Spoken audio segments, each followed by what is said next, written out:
Awesome. Todd, Hey, I have so many questions. That's I, that's all that's all I'm. I can think about after I've kind of prepped for this. I just have so many questions. It was wild sending you like having to think of everything that I've been involved in, and like I left some stuff out, but it was just like I kept remembering projects that I had done. I was like, oh, I should send him, I should send him the dog band, and so like it was fun. It was a fun trip for me down memory lane too, to send you all the stuff outside of the Sleeping Cliffs because this is what I do. Like if I have free time, I'm making music in some form or fashion. So, That's awesome. And where are you based out of? a little town called Stanton, Virginia, which Stanton. is Stanton, Virginia. It's we're right there, Appalachian Trail Mountains, Blue Ridge Mountains. Hmm. It's a little section of Virginia called Shenandoah Valley. I'm about 4 hours from you, I think. Yeah, 4 hours from Asheville. Yeah, because Nice. taking trips down to Raleigh, Durham, Oh, Asheville, cool. Salem, couple different places, like gone down there to do hikes, gone down there just to like bum around for the day. When I did drink, that was a fun place to drink. Yeah. Yeah. Are you born and raised in Stanton? No, born in Texas. I lived in Texas until I was 11 years old. A very, very, very, very small town in Texas. Okay. So that was like the 80s. The 80s. Um, yeah, Yeah, how old are you? If you I'm don't mind me 40. asking. No, not at all. I'm 47 years old. 47. Okay. And you grew up in Texas, small town Texas for Yeah. until you were 11, you said? 11 or Yep. so? And then And where'd then you move to? Belgium, Waterloo, Belgium. Okay. You can't get much more of a culture shock than that. Okay. So do you still have family in Texas? Or is No,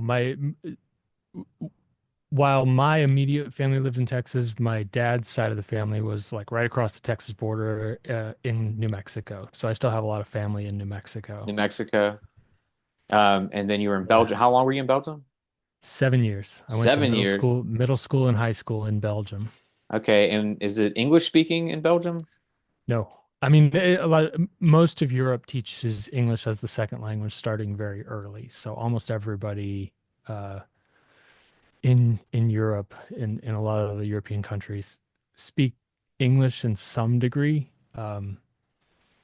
But Belgium is a half French, half Flemish country, And were language you and wise. you were over there and you learned, so you were 11, moved over there. Did you learn French? I so I did learn French. I took 7 years of French in school, but I actually went to an international school. Okay. My mom got a teaching job at an international school, so teaching French. My mom's Belgian. Yeah. And were you playing music at this point? Yeah, no, the it's so Belgium was an interesting time because at least in the 90s, Belgium didn't have a drinking age. Yeah.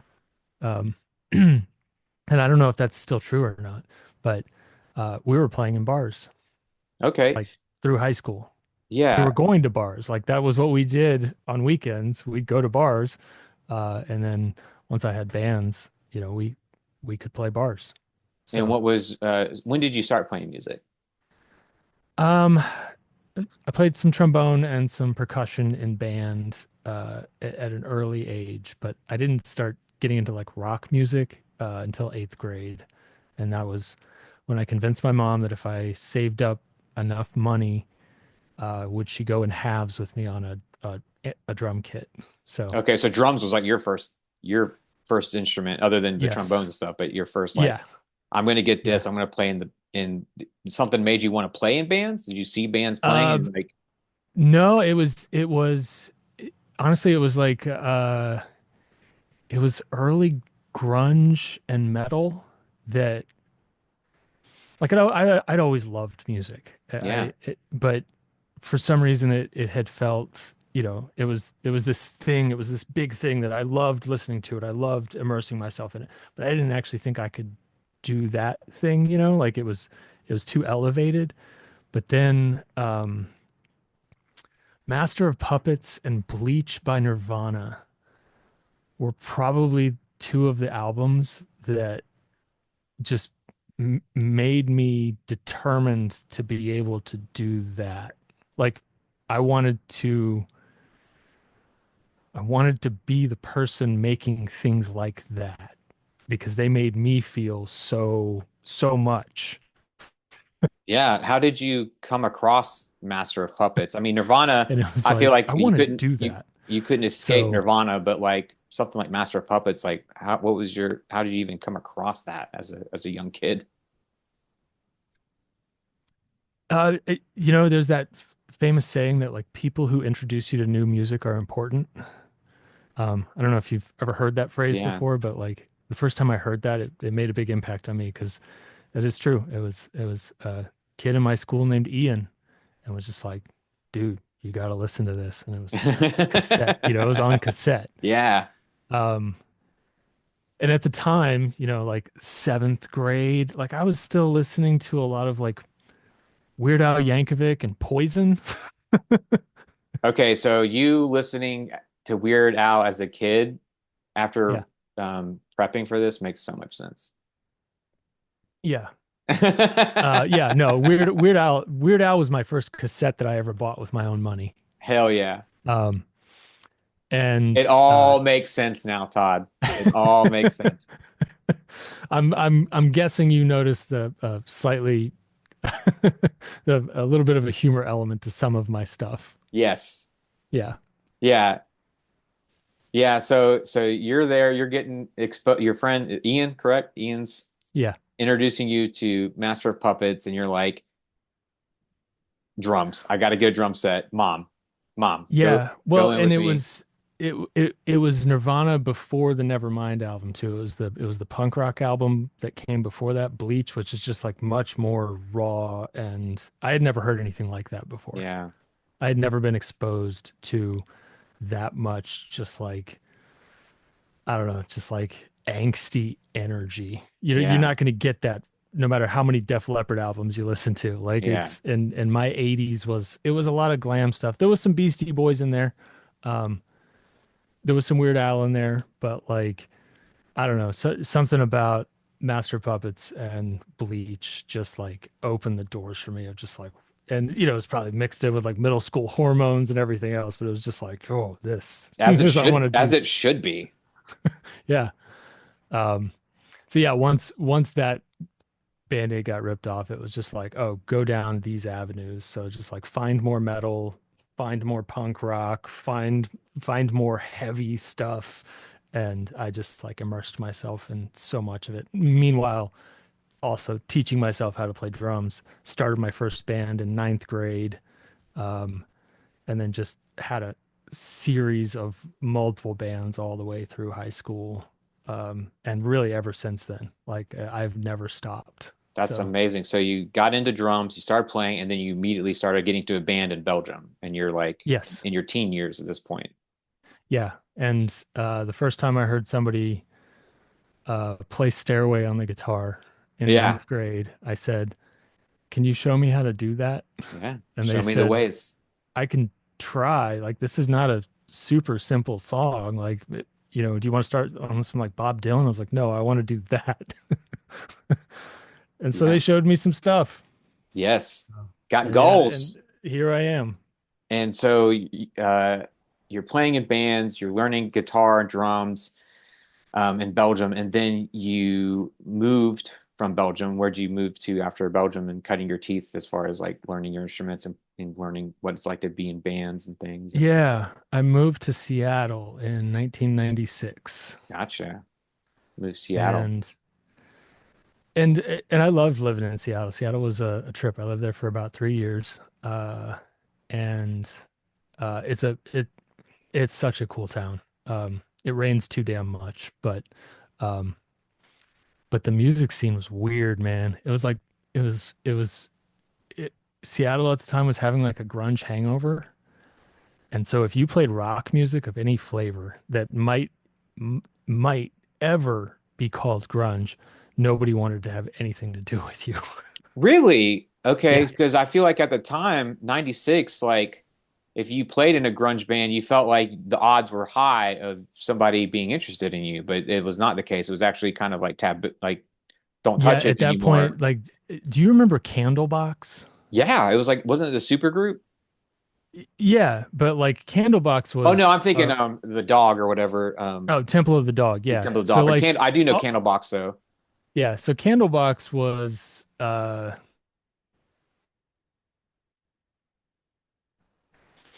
a receipt. We need more grunge bands, and so they were picking things up. And Candlebox made it pretty big, but like they had elements in Seattle, and like that was the tail end. That was like when the major labels had gotten involved, and so like everybody else in the music scene, because all of those bands, all the Alice in Chains, Pearl Jams, like they were doing their thing in the '80s. They had followings by the time that they got big. They had released multiple albums by the time that they got big. And that was all like late 80s, early 90s. So by 96, the people that were trying to start new bands, like they were done with it. It was like, no, we're not doing the grunge Were thing. you and so when so you were playing in bands and everything in Belgium, then you moved to Seattle. Were you playing in bands as soon as you hit the ground? Were you kind of just like, let me just get here I and tried, man. That make was the thing. friends and It was so hard. Like yeah, I even worked at a music store. yeah. Like it was hard. But I did eventually get a couple of different musical projects. Like I had a band, we played shows, but it never went anywhere. We recorded an album, it never sold anything. Like Yeah. it's, um, and then my buddy who I was in a band with in high school, uh, had just started a new band in Virginia, and this was around 2000. And he was like, "Hey, man, like we need a guitarist," and I was like, "Sure, High school in Belgium? yeah, And then you were like, "Hey, you're on the East Coast."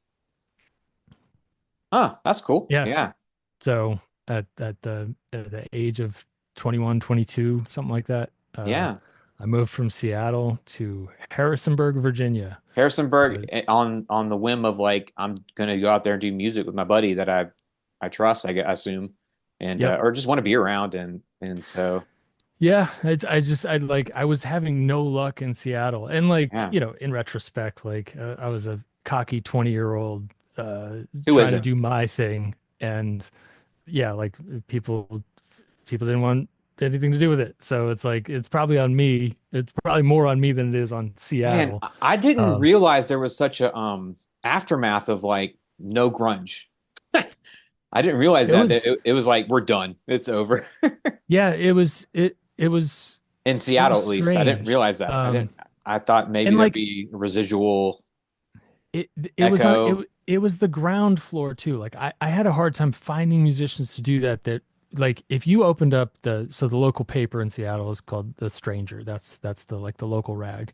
And if you open it up, like every like musician wanted ad that people were looking for there, like nobody was looking for a rock guitarist. Nobody was looking for a metal guitarist. Everybody was looking for like just really unusual stuff. They're like, yeah, we're starting up an electro Afro beats folk project, and like every ad read like that. And it Yeah. was just like, I don't think I fit most of this. Like 99% of these ads I'm reading. Do you feel like you showed up ready to rock? I did, and Ah, I got and like bamboozled. And so when my buddy called me, it was just like, "Hey man, like, we're starting up this band. Like, we just got out of another band and we're playing shows and festivals and stuff. Like, the college scene here in Virginia is like banging. Like, people just want to rock." And I was like, "Okay." Like, I also just want to get on stage and rock. So, And had you ever uh, been to Virginia before or anything? Or you just like, nope. I'm moving out there. Let's go. Yeah, that was Awesome. and yeah, moved to Virginia, signed up with a temp agency, got a job in a mail room. Yeah. Like it was just like, okay, I need a day job, but Yeah. music. That's Um, awesome. so I'm glad you got in. So have you been there since? Did you have any other stints anywhere? I've hopped How far around. away is that from Stanton? It's about 30 minutes. Okay. Gotcha. but I have hopped around Virginia. I've moved, like I lived in Harrisonburg for 3 years, and I moved across over the mountains on the other side, closer to DC. Hmm. And I lived there for about 6 years, and moved here eventually in 2006. So I've been in this 2006. town since 2006. Gotcha. And I noticed that that your black metal, is it black metal? Is it just crazy? It's whatever metal, I think. The It's the Smell it, of Death. the smell of death. It is. Somebody classified it for me the other day. They said, "Oh, it's original heavy metal." Yeah. And so you got over there since 2006, and then I think Because y'all's first release was 2010 or something early like that. oh Uh-oh, am I lagging? yeah, we formed in 2009. Yeah, everything lagged for just a second there. Yeah. Um, I was close to pulling so the yeah, we trigger on formed in the 2009. okay, 2009. Oh man. Yes. 2009. Okay. Sorry, it's lagging. It's the free version and I'm not hardwired in. I'm using Wi-Fi. I should have done the Cat 5 straight into the computer. Um, no, I don't even know if that matters, but um peace of mind, I guess. But so 2010, that was your first band in the area, or had you been in some other, I mean, other than your high school friends band? Yeah, so it was not my first band in the area, but it was the first band that I was in that was writing all original music and enough of it to record a whole album. Yeah. So And you're playing um, drums, this band. playing drums and cutting my teeth as an audio engineer. Okay. Did you guys your first recordings, did you guys do those yourselves or did you go somewhere We else did or on a Korg digital 8 track. hell Uh, yeah, brother. yeah, we had mattresses in the room to blocking off the amps from the drums, but we basically did that first album, 2010, live for all Nice. intents and purposes. It's So a live album. with that recorder, is it just four input? How many inputs is it? It was 8. It was eight, and you guys just Yeah. did pretty much live takes or mostly. We did live takes, and then like I had been using Reaper for a long time before that too. So Yeah. I could dump them into Reaper, and we could get more out of it than 8 simultaneous tracks. And we did do some overdubs at, like, we overdubbed the vocals and the solos afterwards, but Any most of the re instrumentation is live. any reason to not just have a interface? If you're dumping it on, I always wonder that, but I hear bands do this. They get it on a multi-track and then they put it on a DAW. But I'm like, any reason why not just go straight into the DAW?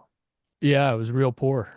And Okay. like Yeah. I didn't even own a laptop. Like, we practiced in our guitarist's basement, Yeah. and we recorded in our guitarist's basement because we didn't have anywhere else to record, and like we didn't have a computer to bring down there. So one of the other guitarists, like, I was using Reaper and I had a single microphone.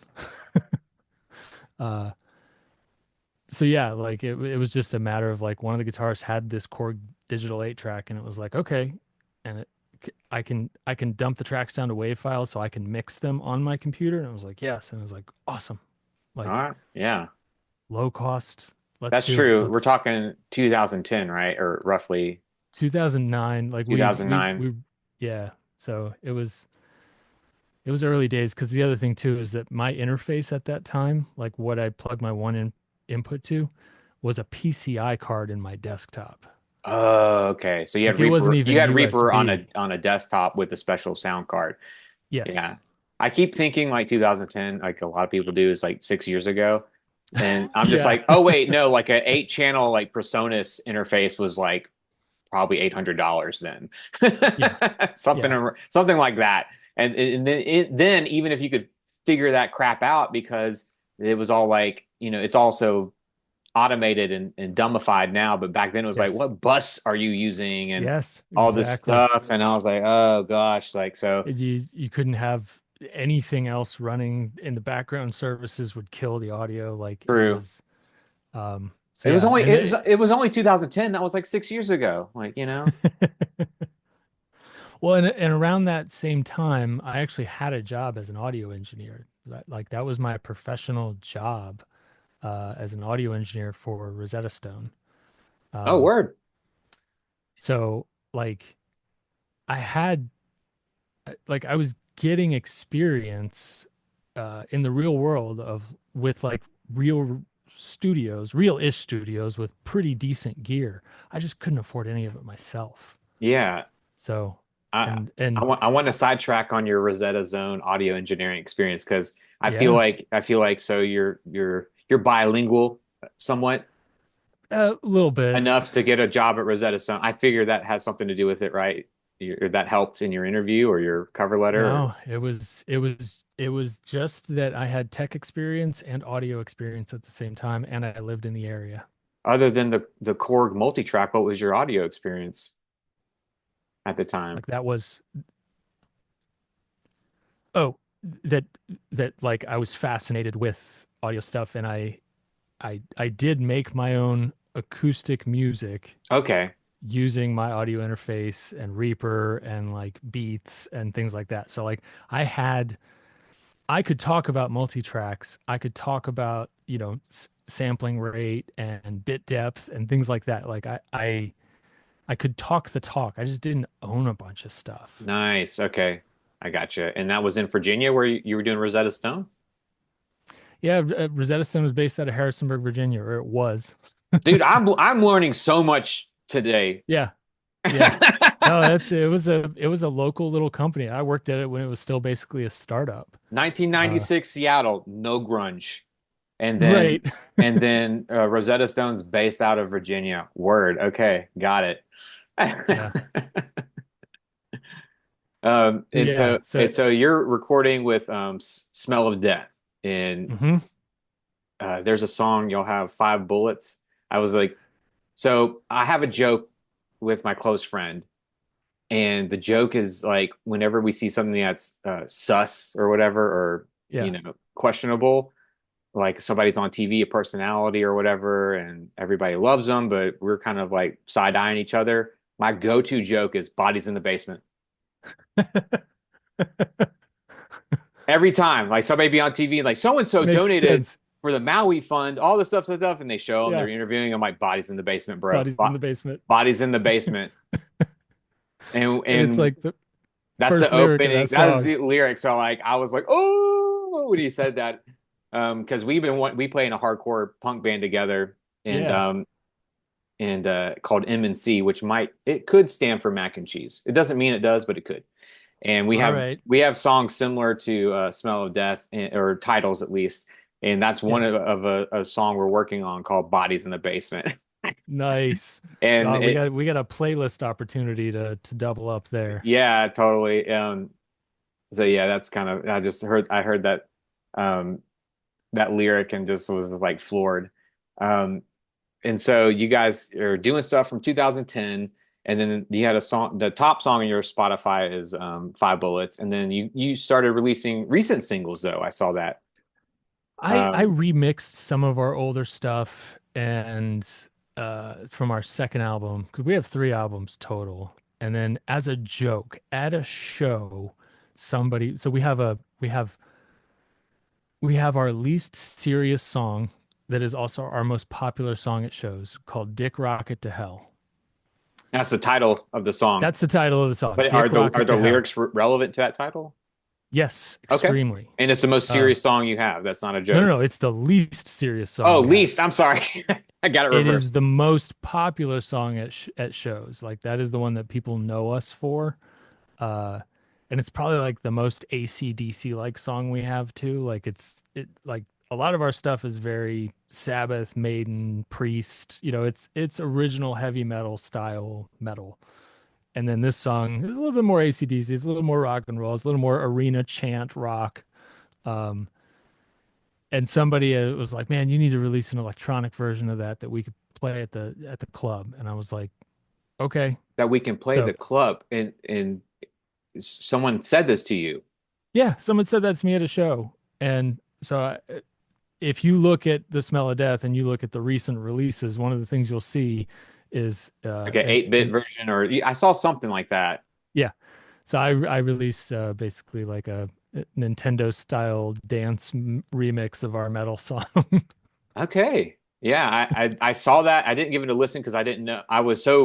It's so out of left field, so I didn't know if that was Yes. like is there another band called Smell of Death that's doing like No, hyper pop and all that, but that was like a remix that, yeah, because yeah, I still have all the stems, right? So yeah. it's like, take the vocals, and I will just make an EDM, 8-bit remix of this that The somebody could, market spoke. yeah. So, but as of right now, we spent the summer uh recording for the first time since 2015. So Yeah. almost 10 years ago was the last time we like put anything to tape, uh That's weird. I thought I saw something from 2022. to hard drive. But um so we just that was just me doing remixes and remasters. Oh, remasters. Okay, I got you. So Yeah. you guys are just churning out a bunch of stuff as you do as a what I'm going to call it whatever metal band, original heavy metal Yeah. band, Yeah. and it's such a freeing organic experience. And it's a band though. It's how many people are in that? 5. Five. Yeah. Yeah. And So and and like, again, it, it's the most analog band I have because like and I suspect you live in these like blurred lines too. Like some of my projects are, you know, full of VSTs and synths and I'll just make the drums instead of playing the drums. Um because it's what I want to do. It's like this is my world, this is my bubble. But like that band is everybody in that band is really talented. Everybody can play the things that are on the album. Like there's we just record what we do on stage. So it's a lot of fun. Um, but I have not put even an ounce of the same effort towards my one, like the biggest local band I have, that I have towards the Sleeping Cliffs. Like the Sleeping Cliffs has a website. I run ads. I'm on TikTok. I'm on Threads. I'm on Instagram. I'm posting pictures. You know, and like my real band, we just play shows. as you should. Yeah, That is the nucleus of everything. Um, it's for that lane for yeah, a original yeah, heavy metal band, it is I believe all about the shows, and yeah. everything stems from that. It's the energy is insane, right? Like because I sent you other stuff. Like I'm also in a bar band, and we play rock. We do a lot of covers. We cover some Blondie. We cover some Pixies. We cover some Flaming Lips. We do one or two originals. Like it's fun. We play breweries and stuff. The Dragon Wagon, according Yeah, to the Dragon Wagon. yeah Dragon Wagon, which I thoroughly enjoyed as well, and that's Oh, good. definitely I don't know. Do you help with songwriting in that regard? Is it like they write Yeah. songs and they show you what to do, or you guys are all No, kind of just it's I help. I wrote a lot of those Dragon Wagon songs, like, and then other songs the guitarist wrote, and other songs the bass player wrote. Like and some of the songs like we wrote as a band, but like it was whoever had an idea, and if you brought a fully formed idea to the band, we would do it like you had in your head. If you brought a half formed idea, we would organically play it out. But Electric Sex Pants was one I wrote entirely before bringing it to the band, and Take It Off was one I wrote entirely before bringing it to the band. So and it's is that a trio? Is that a that's a trio. Yeah. okay? Yeah. So what I'm sensing is you have a lot of buckets Yes. and you drop things into your buckets. And do you so looking like you're recording whatever Smell of Death does next. Is that safe to say? Yes. And then And a couple of other local metal bands, because once you record one metal band, you and if have to. people like the sound of it, they tell a friend, and then they tell a friend, and then Yeah. they tell a friend. So I'm there's about 3 local metal bands that I'm actively recording in my studio over there. That's exciting. And It is a lot of fun. how long have you been recording other bands other than projects you're in? This is the first year. Oh, sick. So it's the first time that I felt like my studio is actually like set up enough And like Yeah. it's real small, silly stuff, but it's like I feel like I have an 8 channel headphone amp now, and I have the extensions that are long enough to go all the way out to the studio so that people can stand where the hell they want. And I've Yeah, got enough. devil's in the details. It's the small things, but like the first time, even just recording my own band, I was like, God, I need more 50-foot cables. Like, what this It's like, this stuff has to be. do I really need a snake? Do I really need it? Yeah, and I have a snake now. I have a I snake have a for the snake. drums. I have a So snake for the drums. And, yeah, and so people that so aren't like audio people listening to this, I'm not even going to fill them in. If they don't know what a oh, snake is, we've got 2 minutes left. yeah, we got 2 minutes left, and we'll take a little break, and then we'll come on back. As long as I mean, I don't know if you're on a time Awesome. constraint this evening. I'm not, man. I'm on vacation this whole week, so Yeah, we're gonna talk for a whole week straight. Um,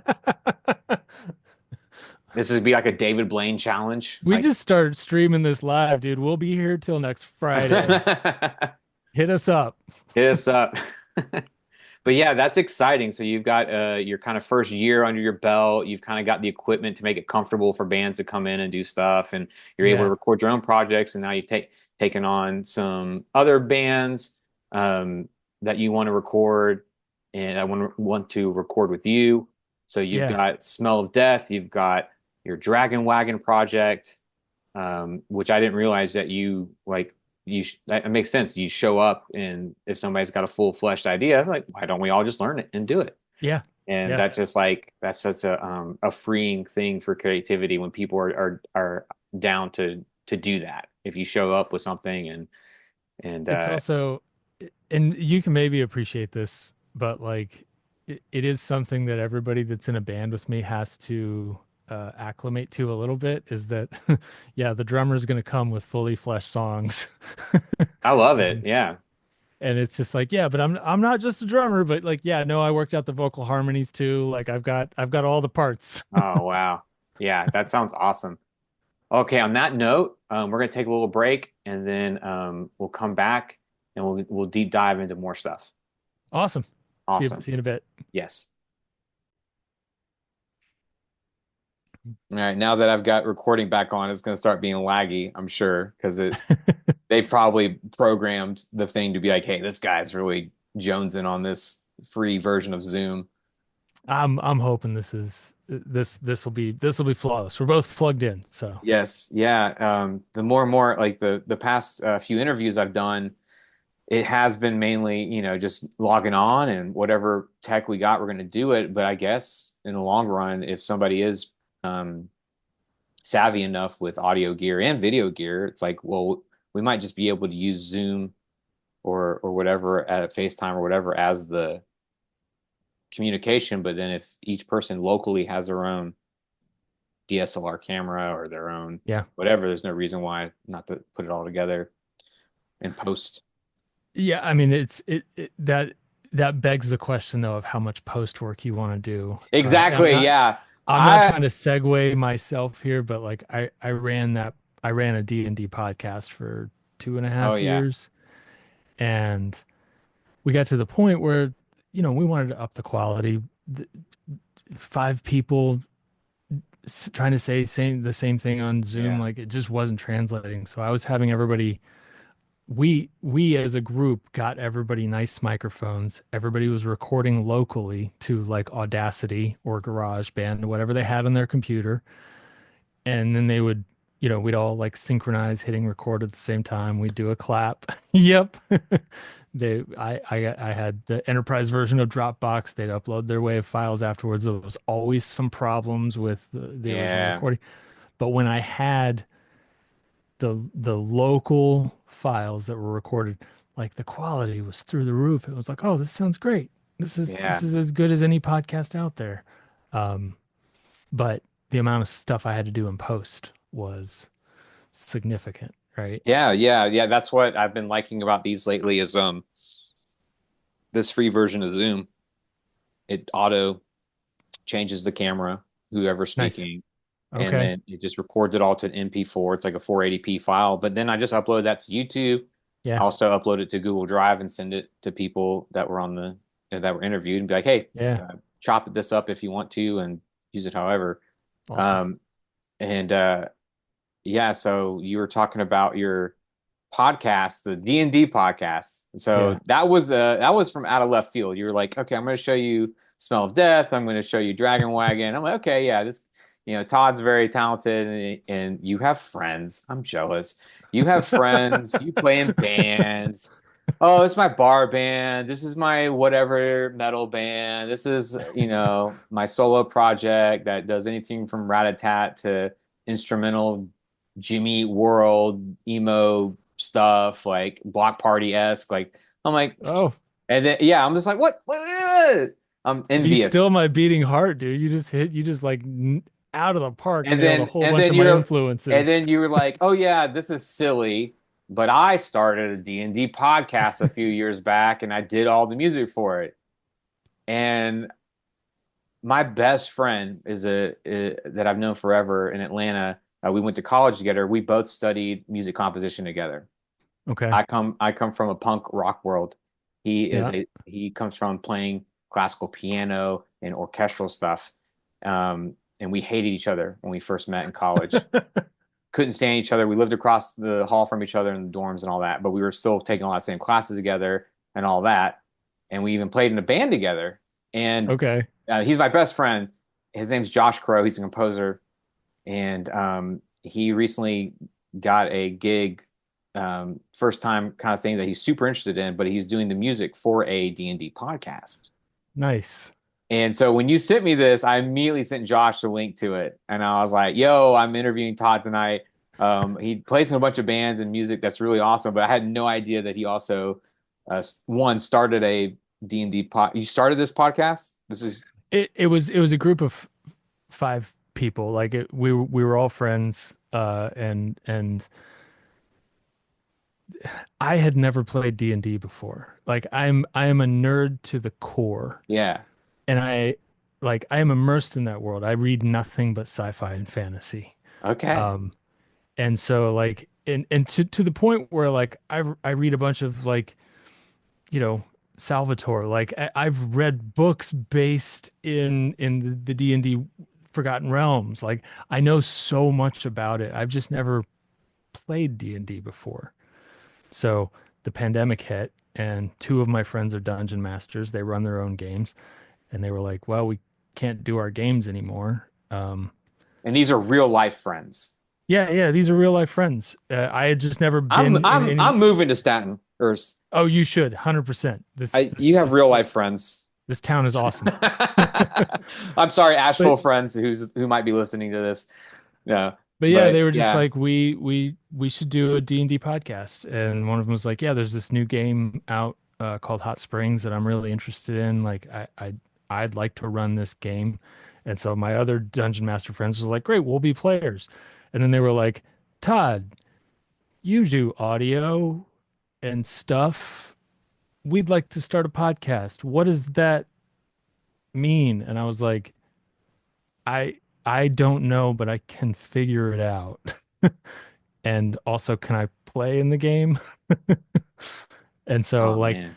I'm a net noob to that whole game, but I played a bard, of course, like super cliche that the musician wants to play a bard. Um, I didn't know that was an option. I like sci-fi and things like this, but I've never played D&D. I've tried, but the closest well, I've come to it is a game called Call of Cthulhu, which yeah, is yeah. like a big tabletop Board game. game. I had Yeah, a big I got really into that, and I would show my friends how to play it, and then I'd be like, "You got to play with me now," because yeah, I have a whole tackle box full of all these tokens and crazy maps and yeah. And stuff. once you start getting the expansion Yeah, boxes too, yeah, and then no, I got it's into Catan, and I was like, "Why am I doing all this?" But so you're doing the podcast, or your friends want you to be on there, and you can be a role as a bard, I can be a role as a bard who's basically that I do magic through music. So it obviously, all of those and you things, do. but like all of those songs that I pointed out, like Bardic Inspiration, that's the name of one of my spells to inspire and give more power to my fellow party members. So that's a thing that I can roll for, and as a result, like they get more powerful in some format, but I have to sing a little song in the game to enact that magic. So there's a song, there's a one in there called Song of Rest, and there's one called Sleep. And so like all of those songs that are listed in there are my spells as a bard. And they're elaborate. I listened through them. Some of them are pretty damn elaborate. And yeah, I took it very seriously. And like that's not even close to all the songs that were there. Those are just the most polished songs that I chose to put up for On for Bandcamp. on Bandcamp for consumption. But I also, I had a whole intro song, I had outro songs, I had songs in the middle, I made music, for the backgrounds, and that was all encompassing because I'd also have to edit, you know, a 3 hour game, five people talking a 3 hour game with environmental and score. And so after 2.5 years, I was fucking done. I was just like, I can't keep up with this anymore. Like, Yeah, you're a freak in a I, good in the best way. I do love it. Like and like the fun, one of the funnest things about that is, as an example, if you go listen to, and I don't expect you to, but if anybody decides to go to the WWTF Bandcamp site and listen to like Song of Rest, for example, it's a ska song. Yeah, I heard that, and there was like horns in it. Yeah, I don't play ska. Ska is not one of my genres. So I intentionally challenged myself for those 2.5 years of the pandemic to constantly be writing songs outside of my genre. So every single time I would be like, oh, I'm gonna need a song for this and a song for this and a song for this. I'd be like, let's roll the dice. What No, what genre am I gonna write this in? pun completely intended. Yeah, dude, you're a freak, and we haven't even. We're still on the origin story or backstory to Sleeping Cliffs, which will be like the other half of this episode or part three or whatever. But we're getting to it. Like, so wizards, wagons, taverns, and flagons. What is a flagon? It's a cup that holds usually ale. Gotcha. Wizard, wagons, taverns, and cup that holds ale. Yes. And you showed me build a map. Why did you? I listened to it. I liked it. Why did you want to show me that one? Oh, just because I like the production of it. Why do you? Like What was? I can't remember what was in the production of it. Yeah, I love the production of it, and then I go, I don't know what was in the production of it. What was it? no, it's just like it was a good like I don't know like alt rock song. Okay, Uh that's right. That's right. Yeah. yeah, Yeah, we're gonna I need a was totally map. expecting to push play and hear some kind of like synth dungeon somber thing with strings and Right. harpsichord and all that. And then I was like, oh, this reminds me of like Adventure Time, Yeah. like in Yeah. a way, which Yeah, it was just that was a so we had a member of the party that was what was considered a damn it forge smith. I can't remember, but we made a joke early on. I asked him if he needed my smith's tools, and he said, I don't need your smith's tools. I am the smith's tools. Like that was his magic, was that he could forge anything. And it was like, oh, well, I'm writing a goddamn song about that. And I am the yeah, Smith's tools. And then one of our other party members was our cartographer. And he always joked that it was like the lamest skill that he had, but we did need to map the island. So it was just like, okay. And he was just always self-deprecating. So I was like, oh, I'm writing you a goddamn song called "We're Gonna Need a Map, Motherfucking Map." dude, So it was just a constant yeah, it like just the feeding, inspiration. Yeah, it was just trying to make something fun for people to listen to and make something fun for us to do. But musically, for me, it was a blast. Like yeah, I got to dip my toes in so much stuff. And you know this too, like you're self-employed. You'll get a lot done when you got deadlines, like more than you think you can do. technically, yeah, yeah, It's not always the best work, but you'll get stuff out the door. Like yeah, when you have a production schedule, you do things. Like it's not about the creativity anymore necessarily. It's just like, yeah, got to do a thing. So it's like, okay, this week I got to write 3 songs. So Um, you were doing that during the pandemic. That's when you guys were yeah, like, "Hey, we're going to do a D&D podcast and Todd's going to do the music and audio for it." And then yeah, you're giving us it's basically assignments that came yeah, about from this project and that yeah, really cut your teeth as far as like just figuring out a framework to here's the theme or the title or the word or the reason for this, and then you make a cue, and then yep. it has to come out when you guys want to release this. When we want to release the And episode. Yeah. have and I asked this because I think this was during the pandemic, and then Sleeping Cliffs is that more post pandemic? No, it was also the pandemic, but you got to remember too that like I had 2 bands at that point, and bands couldn't play during the pandemic. We couldn't practice. Yeah, gotcha. So like my musical outlets were cut off from me. Um, and and I'll say this too, like I'm not trying to bring this down on any level at any point too, but like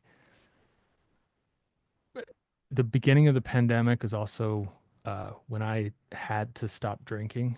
Oh yeah, Like uh, I hit I hit I hit near bottom. yeah, Um, I've been a drinker my whole life, and I had hit a crescendo that was destroying some aspects of my life yeah, in a pretty big way. So yeah, I also needed like the podcast provided one outlet, but I also needed something to be consuming all of my time.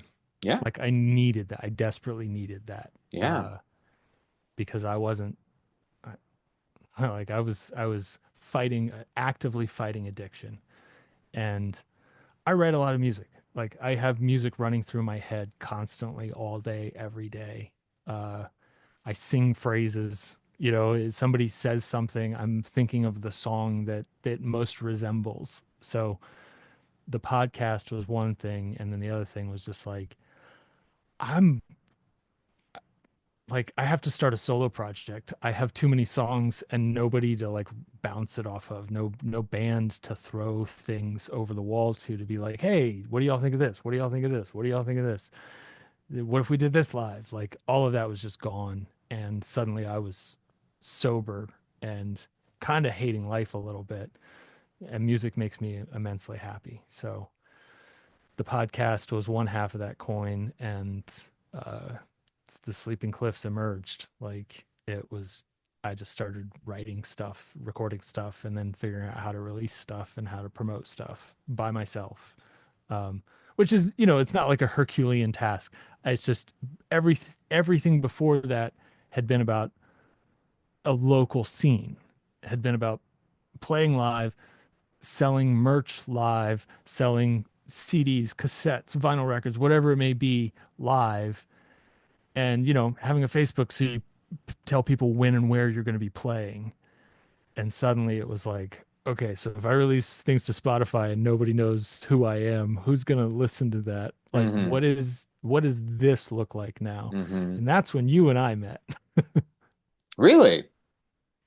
I mean, it's like I had been the Sleeping Cliffs for maybe a year, but you were one of the first people that interacted with me on Threads. Oh, nice. Yeah. I think Threads was like for me getting started like a year ago, Yeah, if I'm not mistaken. for I me it was a year ago, and I still remember listening to your stuff. I was painting a wall. oh, sick. Like I was doing a home improvement project, and I was like, "Oh, yeah, this ghost stalker guy like responded to me. Like, cool, I'm gonna Sick. check out his stuff." And I put your stuff on. I had my earphones in. I was like, "Oh, dude, this is sick," because I'm a I'm a big metal fan. Yeah. Um, and I remember saying something to you about a part of your riff reminding me of Tool, and then like I'm not that social media savvy. So after I said that, I was like, "Oh shit, what if this person hates Tool? Like maybe I shouldn't compare people to other people." And luckily like you were very gracious about it. But you were one of the first people to interact with me. I loved your stuff, and then I immediately felt self-conscious about my interaction with you. That sounds like social media in a Yeah. nutshell. It just sounds Yeah. like my general social life and as it is. But yeah, Uh, that's we've funny. both gotten better at it. Yeah, yeah. I probably cursed you out, and it's like, how dare you compare me to that low life band Tool? right. I think my pinned post right now is like, check out this riff. It sounds like Tool and Lamb of God. Lamb So of God. I saw that. if anything, your Tool comparison was very correct. One of my favorite books is Maynard. He had a autobiographical book called A Okay. Perfect Union of Contradictory Things. I think that's the name of it. And I'd never listened. I mean, I always heard Tool, and I was like, this is all right. And there's Yeah. always that pothead that in college that wants you to get into it, and I just couldn't do it. I always liked Perfect Circle, and then Yeah. I read his book or his autobiographical book, and got back into like I understood Tool once I read that book. Nice. Nice. Which is weird. Like, do you know should you get into a band after you read something about them? But I was like, it's cool. As Like I honestly think that that's one of the best ways that social media has worked for me, at least. I think a lot of people go and listen to my stuff because they think something I said was interesting or they think something I said was funny or like, so I actually think that that's a good little cycle that yeah, that works to some degree. a perfect union of contrary things is the name of Maynard's book. That sounds like something Maynard would write. Why didn't you just call it Big Old Tool? You know what I mean, man? Big Old Tool, whatever. But yeah, it was a very cool book. But that's fun. Like, yeah, it's a whole new landscape, how we come It across is things. And used to you would have Fuse or MTV or VH1 on in the background, and maybe something 120 minutes. piques your interest or whatever. And now it's more of just like I'm scrolling on my phone, and like someone like, I don't know, Ghost Stalker makes some cringy post about you know people that know music theory or they don't. It's yeah, the whole thing is wild. And there's so much music out nowadays too. It's I don't know. It's wild. It's a wild landscape and I It's like think the new art form is how to garner attention. And then yeah. I feel like that's the new art form, which is sometimes I play completely out of it because I got other things I want to do. And I'm just like but I you know me, I opt in and out. Sometimes I'm like, man, I love the public pool and I'm swimming in the public pool. I'm diving Yeah. off the diving board. I'm seeing how long I hold my breath. I'm helping other people learn how to swim and all that. And then sometimes I'm like, man, I hate the public pool. Yeah. No, it's I'm never coming back to the public pool. And it has nothing to I've do with what anybody else did. It's just like, I'm tired of water. I want to skydive. and I think a lot of us are cycling through exactly that. Like it's and I think that that's fine. It's kind of like the description you had for this podcast. Like we were talking before you hit record, and you were like, the first time I had these high ambitions, and then I realized that like just having a conversation is what I'd rather be doing, and I'm just gonna upload this directly to YouTube, and maybe it'll get some views. Like I actually think that that's the bar, that's the full bar. It's just doing something to at least a minimum quality bar and getting it out. And that's it. That's the bar. And if you do that, you will get interaction. Like Yeah. it's not going to be great. It's probably not going to go viral. That is a lottery game, right? That is gambling. You're not going to predict that you're going to go viral. At least not us. Maybe some brand manager of some corporation with a much bigger budget than we have might be able to predict what's going to go viral. But like, don't even play the game. Don't even play the game. I also took inspiration from you. At one point, you were like, "Here's my social media, uh, method right now. Post a bunch in the morning, ignore it for the rest of the day." And I was like, "That's great." So like, I don't know. I've just been constantly experimenting with this whole thing. And the funny thing is I can't pinpoint what's been working, but something has been working. The Sleeping Cliffs has been about 2 years now. Like Yeah. that's about its life cycle.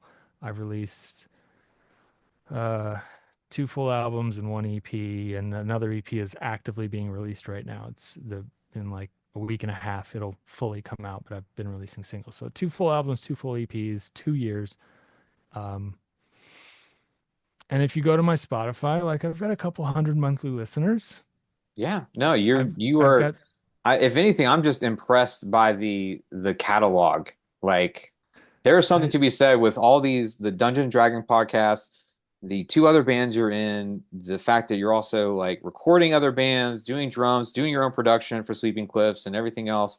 Like, I'm just like, Todd's a freak, like in the best way. I And appreciate that. It's like yeah, like if anything, just be immensely proud of yourself on that. And just, whatever listeners or audience that comes out of that is awesome. It's a net positive. You know what I mean? Like I 100% agree. Like it's there's I don't think that there's a wrong answer here. Because I think I can also say screw this public pool. I don't like water anymore and just drop away for a bit because I'm still going to keep releasing music, you know? It's yeah. like this is a thing that I like doing. It's just going to keep happening. But to your point of I actually have some customers now, like I have some bands. It is like it's I think we're all trying to figure out if there's any money to be made with music. Like, and I need to get Sleeping Cliffs merch up. So I, I, you and I are gonna have a separate conversation about that. I might know Um, somebody that can help yeah, out with that. Oh gosh. Yes, my plan has come together. This has been the longest like sales call that's been like over an hour to get $9 shirts to you. But yeah. dude. I mean, but at the end of the day, like that's it's. I'm, I'm checking. I'm trying to check every box that I possibly can. Like I got the website. I've got a YouTube channel. I've got music videos. I'm on TikTok. I'm on Instagram. I'm on like I'm doing podcasts, I'm releasing music, I'm on every single streaming service. I'm even on SoundCloud. Like I have a full page bio and everything on SoundCloud. And like merch is like the one thing that I could actually make money on, and it's the one thing I don't have. Yeah, other than 'Cause setting your Bandcamp to like pay whatever you want. sorry, I stand corrected.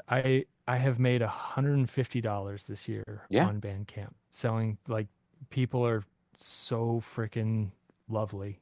Yeah. And like my Instagram, I just have a whole outpouring of love to people that have bought my stuff on Bandcamp, but because they don't have to, right? Like it's you can stream my stuff for free anywhere, whether you pay for the service or not. But it is like you could just go to SoundCloud. You can listen to it for free on Bandcamp. You can download it for free from Bandcamp. So when people choose to give me money for this, like it makes my heart real Oh big. yeah, it's really awesome. And because all these artists and ourselves, we have little mini goals we would like one of my goals for a long time was having just a custom domain name. I know it's Yeah, it's very simple and silly and relatively not that expensive, but when you get somebody that might buy your music or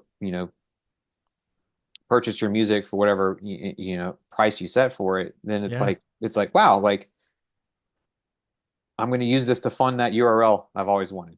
And it's yeah, fun to follow up with people like, hey, thank you so much for buying that or purchasing the music and sending money my way. Here's what it went toward.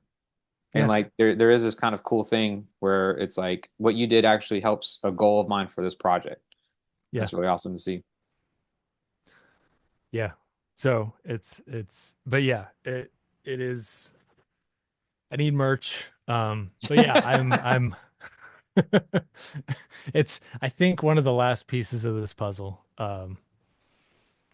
Because like the talk about and like it's constantly going to evolve, right? Like it's next year it's going to be something other than Threads and Blue Sky and Instagram. Like there's going to be a new player, there's going to be a new model, there's going to be new ways to do this. We're all going to have to record ourselves uh doing our bios in augmented reality or something. I don't know, but I'm just going to keep rolling with it because I want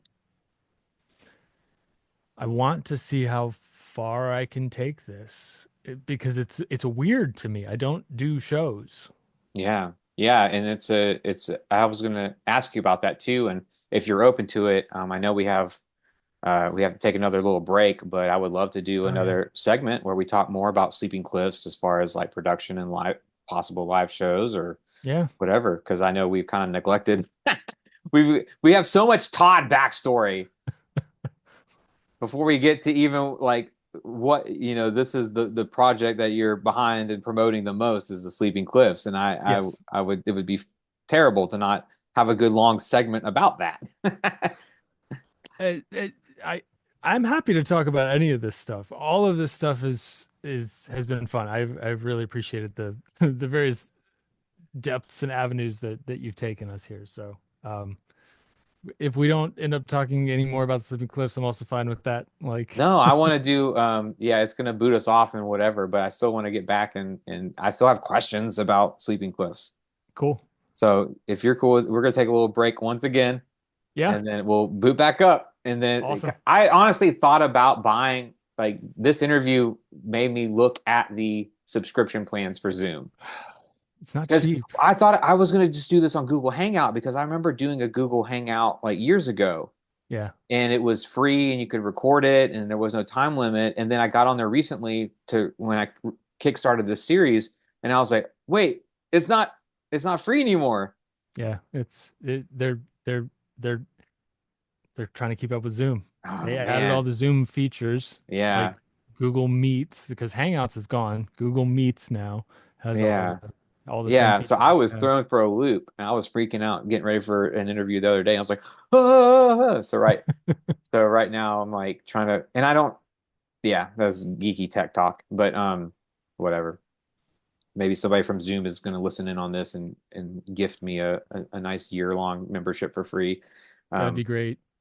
and I was looking at their plans and everything, and my main concern is like I want to be able to have higher quality record stuff. That's all I want. Yeah. It's just Yeah. I think it's 480p is the resolution is now, and it'd be nice to have at least 720p. Yeah. It's not the end of the world. But yeah, that's all I was mainly looking for. And no time limit, obviously. But maybe there is something to the self-imposed time limit. That's nice. But Maybe it's our production schedule. This ensures that we get something out the door. yeah, well, yeah, that way it forces me to check the MP4 and make sure everything sounds Right. right and stuff. And I will say no lag this whole time. So that's been great. hardwired baby. That's what I'm Hardwired. talking about. Like, that was always, yeah. I don't know if you've come across those kind of troubleshooting issues, but in my past, that was always the thing. Like, have you tried turning it on again, off and on Yep. again? Is it directly connected in? Yep. Awesome. Well, I'm gonna That was my job for a long time. I was help desk. help I was a desk. I was help desk. So It explains everything now. I understand completely. All right. Well, we're gonna log off, take a break for a minute, and then get cool. back at All right. Hit me up with a yet another invite link. it. Invite Forever 2. Yeah, Awesome. Todd, I don't want to stop talking to you. And Um, this is a blast. This is an awesome way to spend a Saturday night. yes. Um, so it works out. My wife hikes a lot and she loves to go hiking first thing in the morning, like real early in the morning. So she did that this morning. And like part of our struggle is that she's a very early morning person and I'm usually a night owl. I'm trying to get better about that, trying to get up earlier and stuff. But uh to me this is just like doing music related stuff late at night. This is what I want to be doing. So Yeah, so yeah, appreciate the opportunity. absolutely. And I know from right now at least, I want to talk about the Sleeping Cliffs. But right before we talk about Sleeping Cliffs, Cool. we have to talk about Boot the Snoot. Yeah, We have to talk about this because it would it's just be a shame not to bring it up. it would be it was never meant like this is not a thing that I ever did anything with, like it's just by the strength of the name alone. And I maybe should have predicted that or guessed that, or if somebody could have said, oh, yeah, yeah, if you're gonna write a catchy little jingle about booping a snoot, that's probably gonna go viral. And it has like none of the other songs, none of the other dumb dog songs that I have on as that artist have done anything, even though I think they're all hilarious. Um, but that one that one gets used on thousands of Instagram reels, and some of those reels have tens and tens of thousands of views. So, Wait, hold up. uh, We have to backtrack. I didn't realize there's more dog oh yeah, songs. there's more. Okay, There's if so you let's have let's set the stage here. You have a song that's I consider it viral enough, viral to my yeah, standards, called "Boop the Snoot," it's and it's a funny song about booping the snoot of a pet, yep, and people have used this on a lot of different videos. yep. However, this is not the first attempt at this. Is what is going on here? So when I said I have music running through my head, so I have three dogs. My wife and I like to we have a problem with problematic rescue dogs.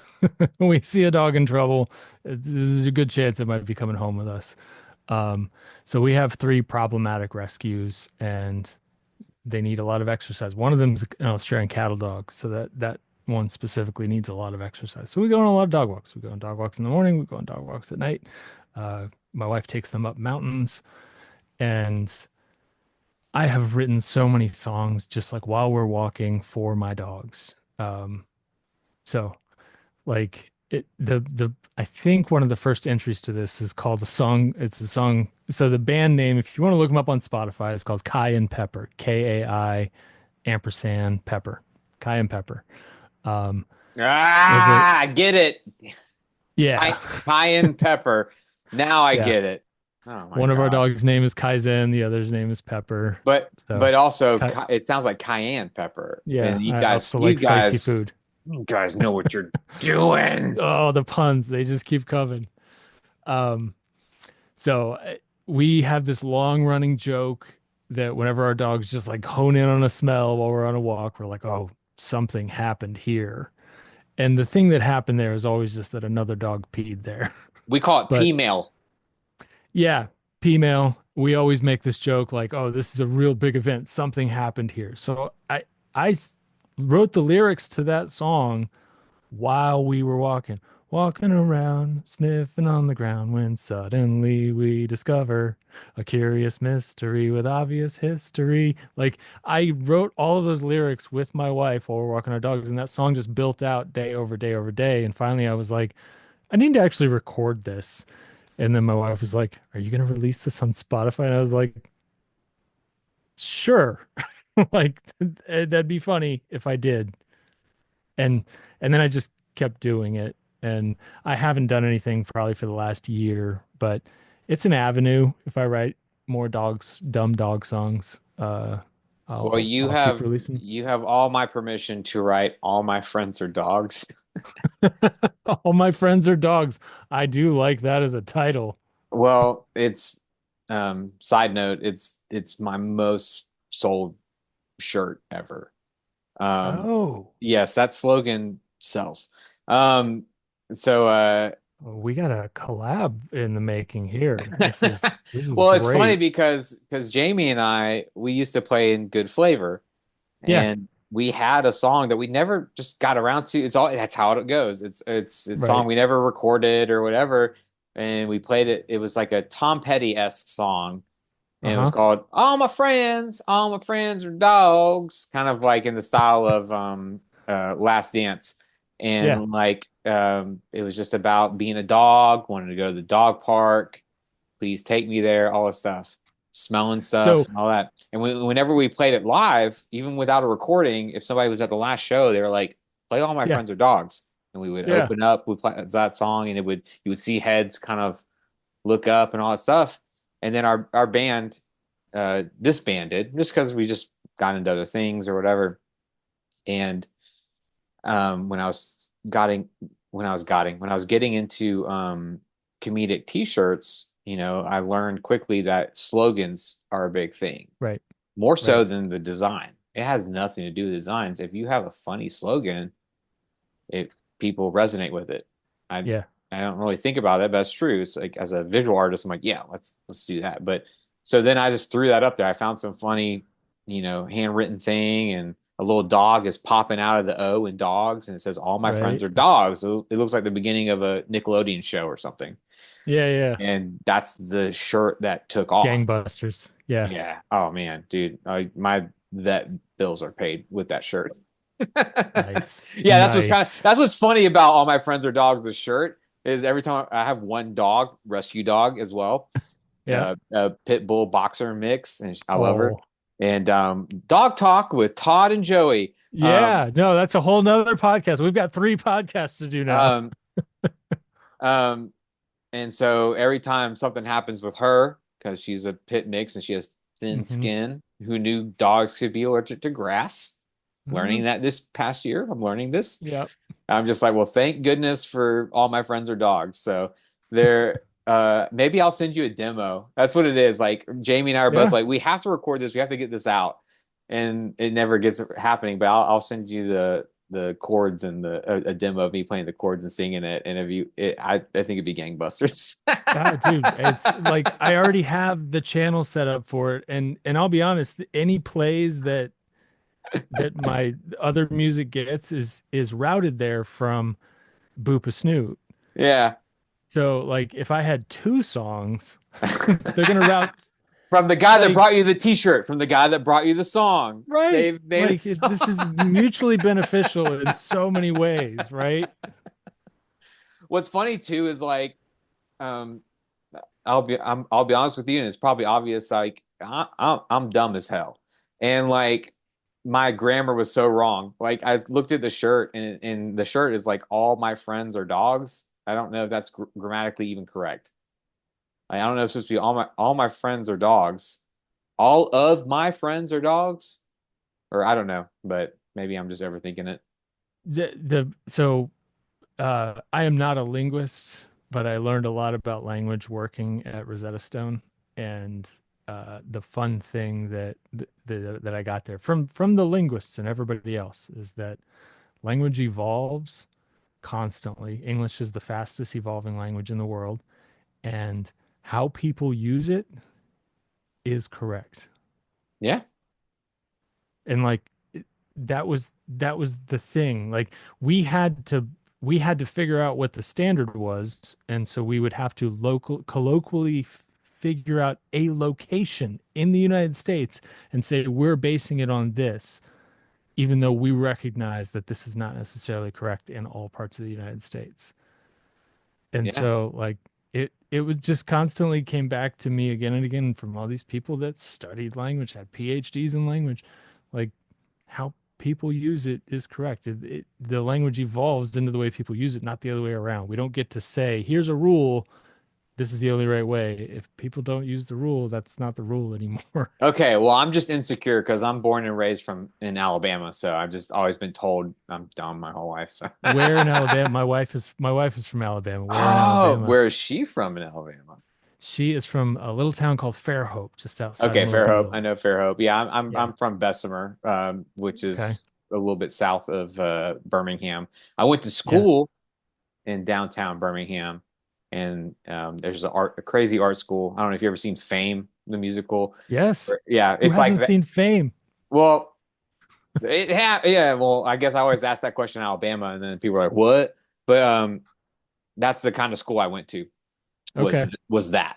Was I went to that, but it's this crazy liberal arts high school Yeah. in the middle of downtown dangerous Birmingham, Alabama. That's where I went to school, but I lived in the sticks, so it was a culmination of both worlds. And then Yeah. lived in Atlanta, and then now I live in Nashville. But enough about me. Let's talk about Todd. We got to talk about the Sleeping Cliffs. That's what this whole Yeah. last section is about, and it's okay if it bleeds into more. I'm totally cool with that too. Um, Awesome. I want you to know that you are the first musician on this podcast. I mean, Okay. other people on this podcast. I think everybody plays music in some regards. I've Yeah. interviewed filmmakers, photographers, visual artists, and everybody Nice. always has a band that they're a part of or music that they make that we've talked about on the show. But you are the first like musician ever Yeah. on this Okay. podcast. On this, I'm calling honored. calling it a podcast is weird because I feel like it's just interviews, but maybe that's I'm just old school or something. But Yeah. It it was weird to me too when I was doing the D&D podcast and they're like, "Oh, what's your YouTube channel?" And I at least initially, we didn't video ourselves and I was just like, "No, it's just a podcast. It's just audio." And they're like, "Oh, you don't have a YouTube channel? Like I can't watch your podcast?" And I was like, "Are you describing a vlog? Like what?" But but I quickly realized that every podcast out there has a video format nowadays. yeah, So like the it's two are just hand in hand. Language has evolved. This is what podcast means now. I like this. We Yeah. are evolved. Yeah. We are evolved. Um, and yeah, you're the first musician, and this is also probably going to be record breaking, the longest interview we've done, which is great Cool. because I like this. I just love geeking out with people about creative pursuits. Me too. And It's it's just really cool to see. And I hope I don't care how many people listen to this. I just hope whoever does listen to this really just enjoys it. Like yeah. I've worked jobs before where I was searching for like, oh, 3 hour podcast. Let me just put this on. Yeah. No, it's the I I have specifically sought out. So this is a little bit of a callback to D&D, but I listen to Critical Role, and that is like campaign one of Critical Role is something like 460 hours of live play content, split up over different episodes, but every episode's about 3 or 4 hours. And then like when I ran out of that, like I went to Hardcore History, which also just has these insanely long episodes. And it's just like, yeah, when I got to do long drives and stuff, like that is exactly what I'm looking for is just like put something on, take me through an arc, teach me something, or, take me on a journey or, but yeah, there's an audience for it. It's maybe not as much as TikToks, but we'll see. Oh yeah, I'm good. I got ticked off my phone and I experimented. You fail fast. Like you just throw Yeah. stuff out there that is efficient for you and kind of get a gauge of what's going on. Be like, all right, I got it. Cool. Yeah. Whatever. Yeah. It's TikTok has not been successful for me, but uh I've made a couple decent connections off that. Yeah, I've learned that TikTok is I've met people who it has been successful for, and then Hmm. I've asked them, what can I do to help? Nice. You know what I mean? It's like, all right, well, there's people that it is successful for, but like those people still need things. Yeah. And it's like, well, what things do you need? And then it's like, okay, cool. Like, I got you. Yeah. It's a But community. Love it. yeah.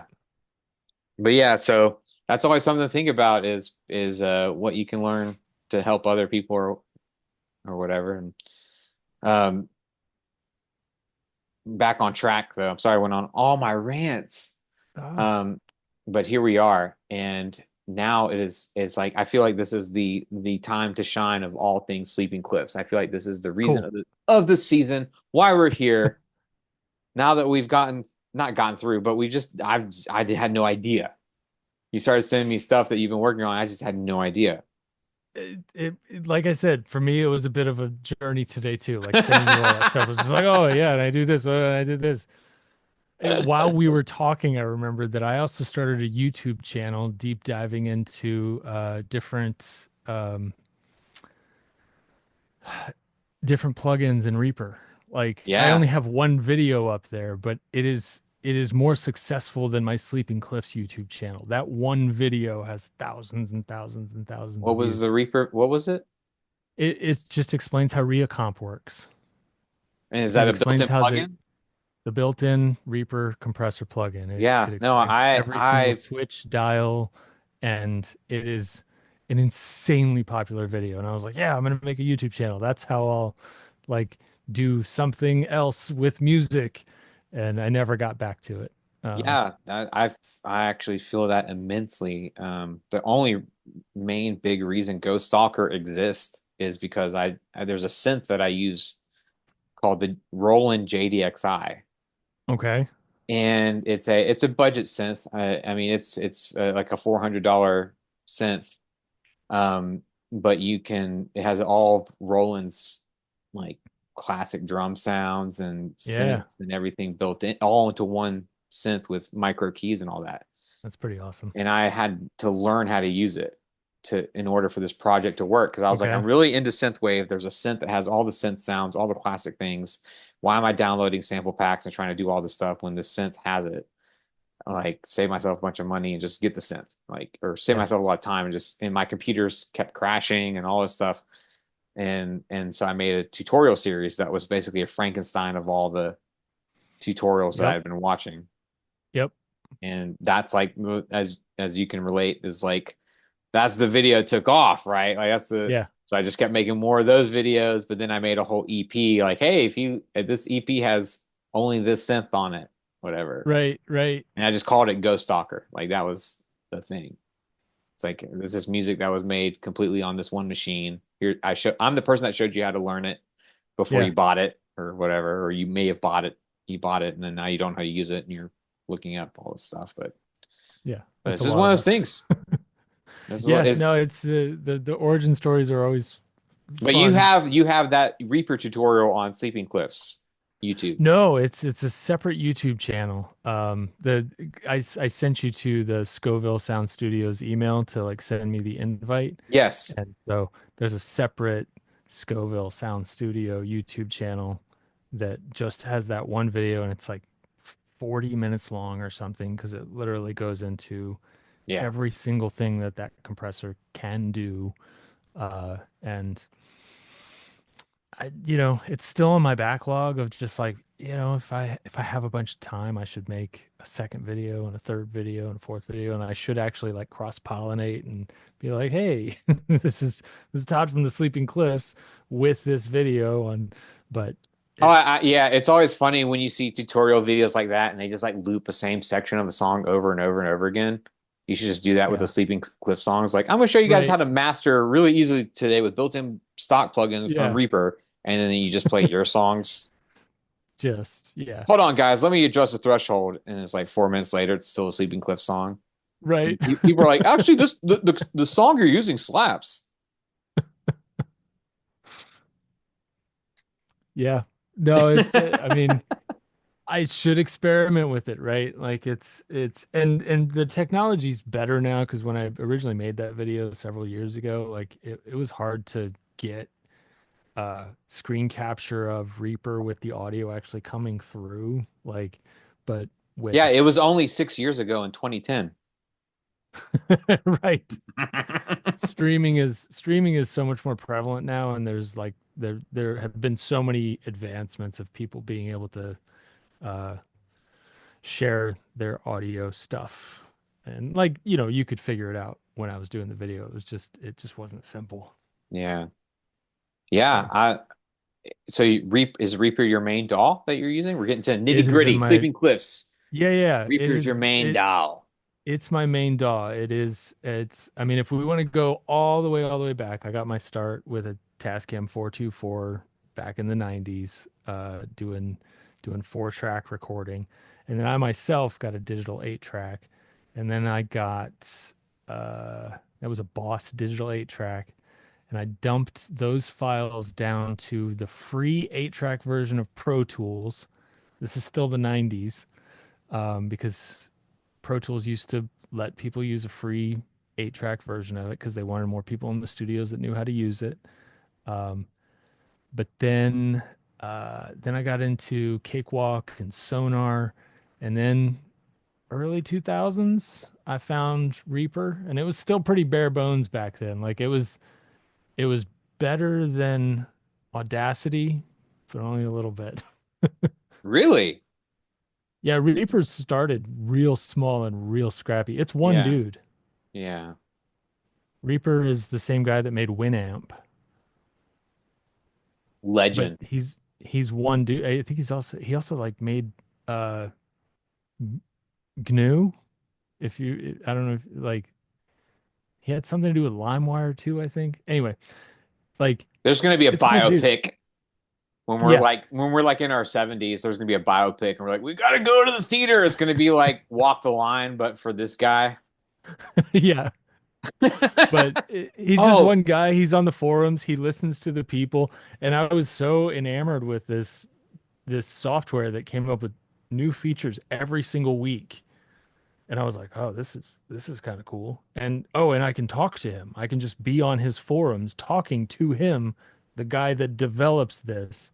And I would watch features come out after a week for conversations that I was involved in. And so like I was sold. Like my heart stayed there. And since then it's only gotten a lot better. So I'm a hardcore Reaper because fanboy you're at into the this point. lore. Yeah. Yeah, no, it's Yeah. I'm on the forums, I'm having That's cool. conversations like Well, I and was going to recommend a book. There's this book called on a similar vein of all this stuff, but How Music Got Free, okay. and it reads like a thriller. Like I don't know if you know like Gone Girl or Yeah. it's about people who would work at these factories that would make CDs for like big major labels, and they would Okay. have their torrent handles, and they would get on there and sneak CDs out of the Right. factory. And apparently it's a TV series. I'm just doing a quick Google search. How Music Got Free 2024, Huh. an hour and 21 minutes. Um, Factory worker Del Glover becomes an early pioneer of illegal online file sharing. But yeah, so you're talking about Reaper and how it's this come up story, and I'm just like, oh, it sounds like that book I read called How Music Got Free. Yeah. It's I just would watch that in a heartbeat. But yeah, I've been using Reaper a long time, and like in my early days, I was mostly only able to record myself acoustically, and I recorded other people acoustically too. Like I have a couple uh, albums out there in the wild, mixed and mastered by Todd Glidewell in the early 2000s, and they're all acoustic albums. There's sometimes a little bit of percussion, sometimes a couple of electric instruments, but never full drums, do you never like anything Iron like. and Wine? Oh yeah, love Okay. Iron and Wine. Okay. That's the one that got me into multi-track acoustic recording. Nice. I listened to some Iron Wine, and I was like, oh, yeah, I want to do this. Yeah, you got That to get and real close on the mic. Yeah, that and like early Neil Young were the ones that got Yeah, me like really into like just multi-track acoustic recordings, and obviously Elliott Smith and stuff. But Elliott Smith XOXO is like on my major list of big influences. So, yeah. So but yeah, Reaper's the DAW of choice. We know Reaper's this. the DAW choice, and then just every bit of disposable income that I've ever had has gone to this. I'll just this Yeah, is yeah. Let's talk about your this if is you're cool with it. Let's talk about the studio setup. yeah. There's a drum room back there behind the window. Um, but yeah, I own too many microphones. I own too many plugins. I own too many preamps. I too many guitars. Like it's just a constant.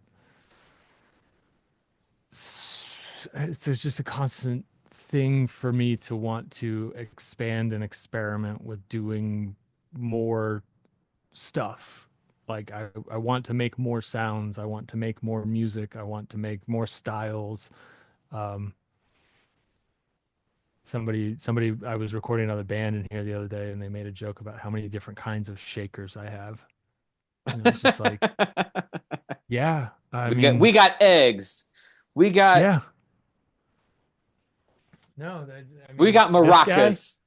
Yeah, this that's a is good very one. specific purpose, like, um, and and that's just it. It's just like I hear things in my head and I want them to be real. And like, and the funny thing is I completely agree with the people that you don't need all this stuff to make great music. Like the song comes first. Like you have to write a good song, and then this stuff is just it it's dressing. Like Yeah.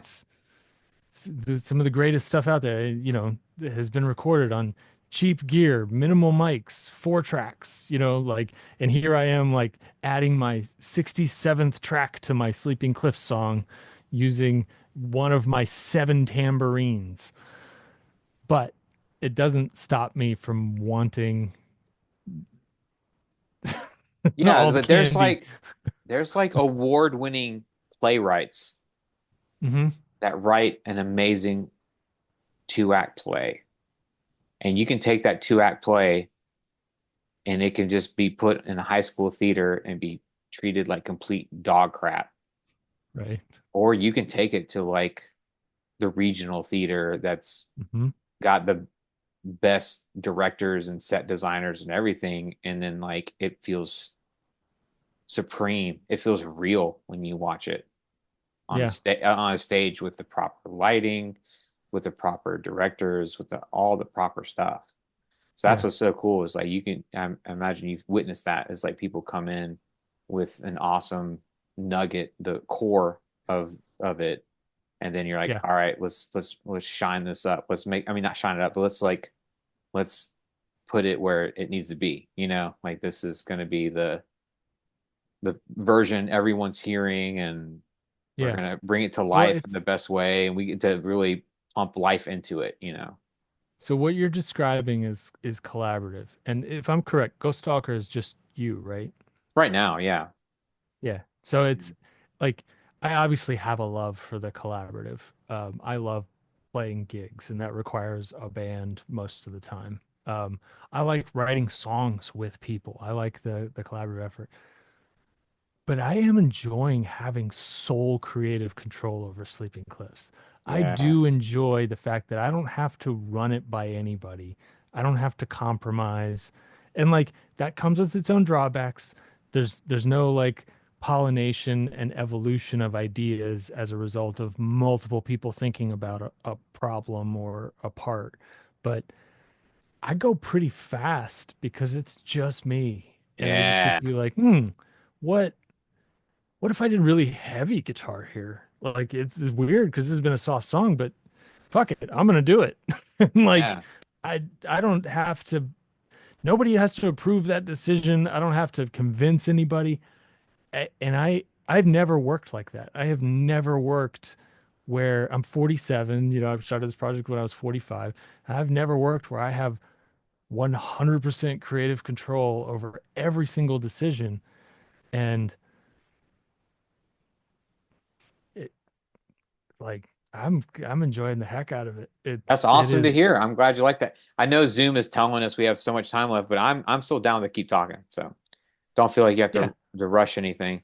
But I'm It's down to send another invite forever again to rebooted, yeah. whatever. I'll do it.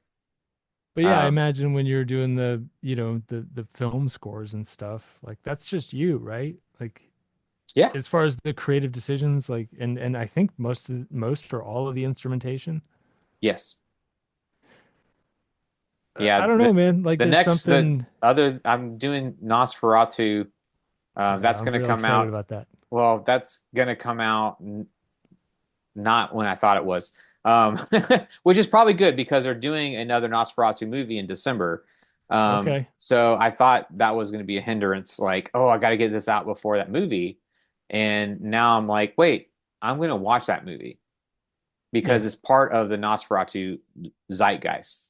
Like it's Canon. part, Yeah. yeah. So I'm like, actually, this is great. It's okay that this is not happening in the time frame I thought it was. So I'm going to see the remake or whatever they're Nice. releasing in 2024 and then be like, okay, cool. Now I feel even more confident about releasing Yeah. my version of it based on what I've Sweet. seen.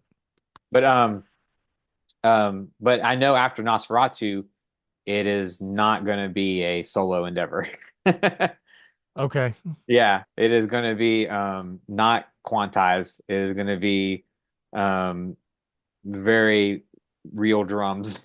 Yeah. So Which is harder, right? It's just it's its own thing. Yeah. it's its own thing. And the Sleeping Cliffs is because I'm a drummer. I've been a Yes. drummer for a really, really long time. That's And true. I'm We not need a to dig great drummer. into that aspect because, yeah, Yeah. It it honestly like most of the drums for the Sleeping Cliffs are not yeah, analog drums. in a lot of cases, it's I blend, I mix. I will go sit behind the drum kit with a couple mics, and I'll mix them in. But most of the Sleeping Cliff stuff is to tempo, to a click track, and a lot of it is close to quantized. Like it is on beat, on tempo, VST drums. Um, but as a drummer, I'm writing all those parts in my head. Like this is exactly what I would play. I will sit there. You will see me in front of Reaper, bass line, and be like, okay, and then okay, so okay, no, right, no, okay, okay, and then I'll go and do it, and I'll try to make it sound as organic as I freaking can because I it's what I would have played. Moving forward, I'm probably going to start using more real drums, and it might not be me. I have friends who are better drummers than I am, and it's hard being the drummer and the audio engineer at the same time. So Yeah. I might write the drum parts, but then get some of my friends who are better drummers than me to help me lay them down for the songs. But I'm kind of it sounds like you and I might be headed in a similar direction there. But yeah, it's Yeah, I'm trying to make a doom metal record with a trio, ooh, and it's going to be synth bass, like somebody playing okay. synth with the low end, but they also have Yeah. another synth that's the high end pads and arpeggios, Okay. right? Yeah. So you have those two frequencies settled, and then Mm-hmm. me on the seven string with the mid frequencies, Yeah. and then a live drummer. Like that's the Okay. ultimate pinnacle of what I'm trying to get to, is like Yeah. somebody that's talented enough or whatever, we'll figure it out, but that can do the low end and the high end and then Yeah. riff end and then drum end Yeah. is the goal for that. But on that Well, that's note, awesome. we'll take another break. Okay. I could have I promise this is we this is dude, you're a freak. There's just so much to talk about. Like there's just I find it very flattering every time you say that, but I like I don't feel that way. I don't feel like a freak. I just feel like I'm a person that likes music a lot. And like as much shit as I've got around here, as much stuff as I've got going on, like I'm not particularly great at any of these no, ask instruments. your wife. Your wife will agree. You're a much better Todd's a guitarist than I am. freak. I and My your wife's friends like, are I much know. better. She knows I love music. Like she has long ago accepted that fact. Oh, So Joey from Mythic Merch called you a freak. Yeah, he right. He right. all right. Well, me back here. I'll wait for another reborn link. Stepsister's I revenge. know. Gosh, I feel lame now for not getting the up. I got to find a good method for these Zooms calls now. But yeah, Well, we'll see if this one takes off. Um, it will. yeah, I'll probably go grab a cup of tea because we've been averaging about 8 minutes between calls here, I think and so.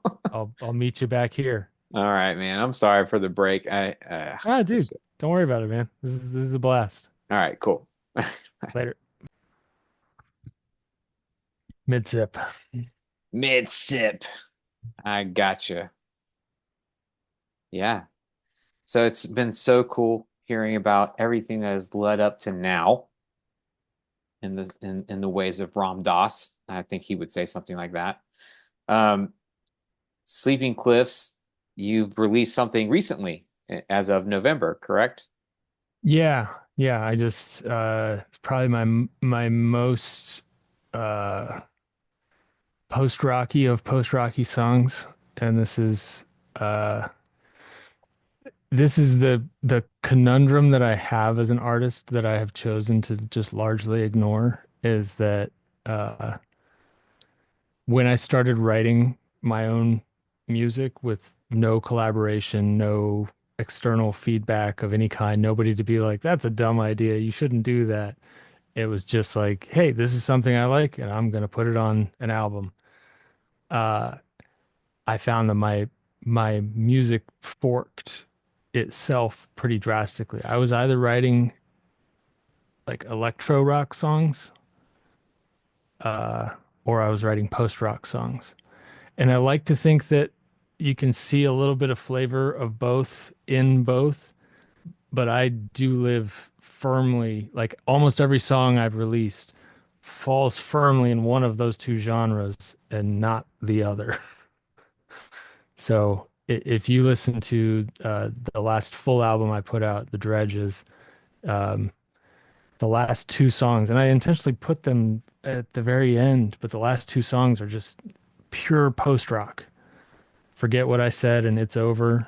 Uh, just straight post rock. I mean, people listen to those songs and they're like, "Oh, yeah, yeah, I also like Mogwai and God is an Astronaut and Explosions in the Sky." Like you know, your stuff fits right in this niche, and it's just like, yeah. And then every other song on that album, people are like, "Oh, you mentioned it earlier." It's like I hear some Block Party, or I hear some Rat-a-tat. I hear various different influences. That's like indie rock and electro rock and those are very different genres. Yeah. 2.5 minutes, like, lots of ear candy, lots of like, uh, just almost like aggressive or funky, rhythmic choices. And then the other one's like 5 minute songs with droning guitars. And so I just keep doing it because on this EP that's coming out, I released a song a month ago, or I released a song 2 weeks ago. Uh, the first song, Den of the Empress, if you go listen to it, is straight like electro rock. It is funk, it is rock, uh it's a good time to me. But then This Too Shall Pass is just nothing but post rock. It is probably my most post rocky song that I've ever released. So Yeah, I noticed that. I was catching up on everything and prepping for the interview, and I was like, oh, like I was expecting like some um something a little rat-a-tat funkier. times a Yeah, hundred or something like that. Like, oh, this is the most recent Sleeping Cliffs song, like or single. Let's go to Whirl. And I was like, oh, what's going yeah, on here? What's going on here? This is yeah, a slower rainy day kind of jam. yeah. And I I think it's fine. It's probably not. I mean, like the algorithm gods hate it. Uh, Good. because yeah, I mean, like What's that's more why when punk rock? What's more punk rock than pissing off the algorithm gods? right, it doesn't do me any favors trying to, get on playlists and stuff, but at the same time, like the people that buy my stuff on Bandcamp, the people that interact with me on Threads, the people that interact with me on Instagram and stuff, they don't seem to mind that I'm a little schizophrenic with these two personalities in the same band, sometimes in the same album. So I'm just uh, I'm just gonna keep recording the thing that's on my mind right now and releasing it under this band name. And that's as much thought as I've given that. Yeah, I So, think I think there's something going on, not just with the sleeping clips, but just as a whole, as far as like garnering attention and then what you have to offer. So right. you garner attention. This is just my weird theory on all of this, that no one asked for, but I think you garner attention in a certain way, and then you offer something. So you garner Okay. attention, you clamor in some regards for attention in certain ways. And then you have things to offer. So, you look at a brand like, this is over top, but Nike. Hmm. Like we associate them automatically with shoes. But if we go to Nike's website, Oh, they're going to have so much. apparel, they're Yeah. going to have fanny packs, they're Yeah. going to They're gonna have have coffee mugs. They're gonna mugs have, and all kinds of stuff. yeah. So, I think it's totally healthy to explore. Like I think musicians need to understand this too, especially solo producers and writers like ourselves. You're going to have various aspects that you produce. And it's totally, Right. I think it's totally fine to garner attention in some way. And then you just have an umbrella of things you offer. Yeah. Yeah. And again, I stated earlier on, I think on the second call, but like I have been growing a following. I have been, uh, more and more people are listening to my music all the time, and that makes me enormously, immensely happy. So I think I feel like I'm doing something right. It's slow, right? The music is overnight success is like it's just like my skepticism is high. Um, so it's a long game. I'm gonna keep making music. I'm gonna keep releasing music. I'm gonna keep recording the things that are in my head. Maybe I'll get more cohesive over time. Maybe I'll be able to release just a post rock side of me EP and electro rock album where the two don't mix, but maybe not. I'm not thinking about it too hard. Um, Yeah. I do like the idea of like what I have to offer. So I'm of this thing that I am, that this project is, and if you like it, you can come to the website and see all the other cool like headbands and wristbands and coffee mugs that I have to offer.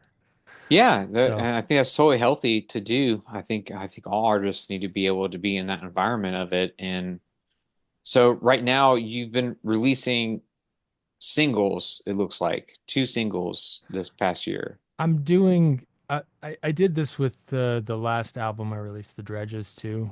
Um, like I finish up the album and then I release singles off of the album until I eventually release You the son whole of a album. gun.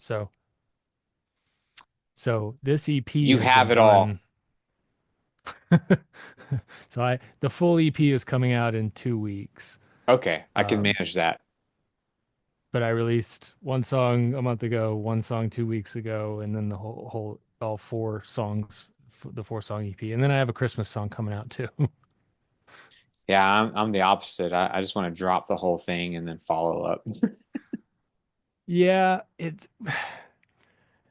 there's a part of me that absolutely wants to do that too. But again, I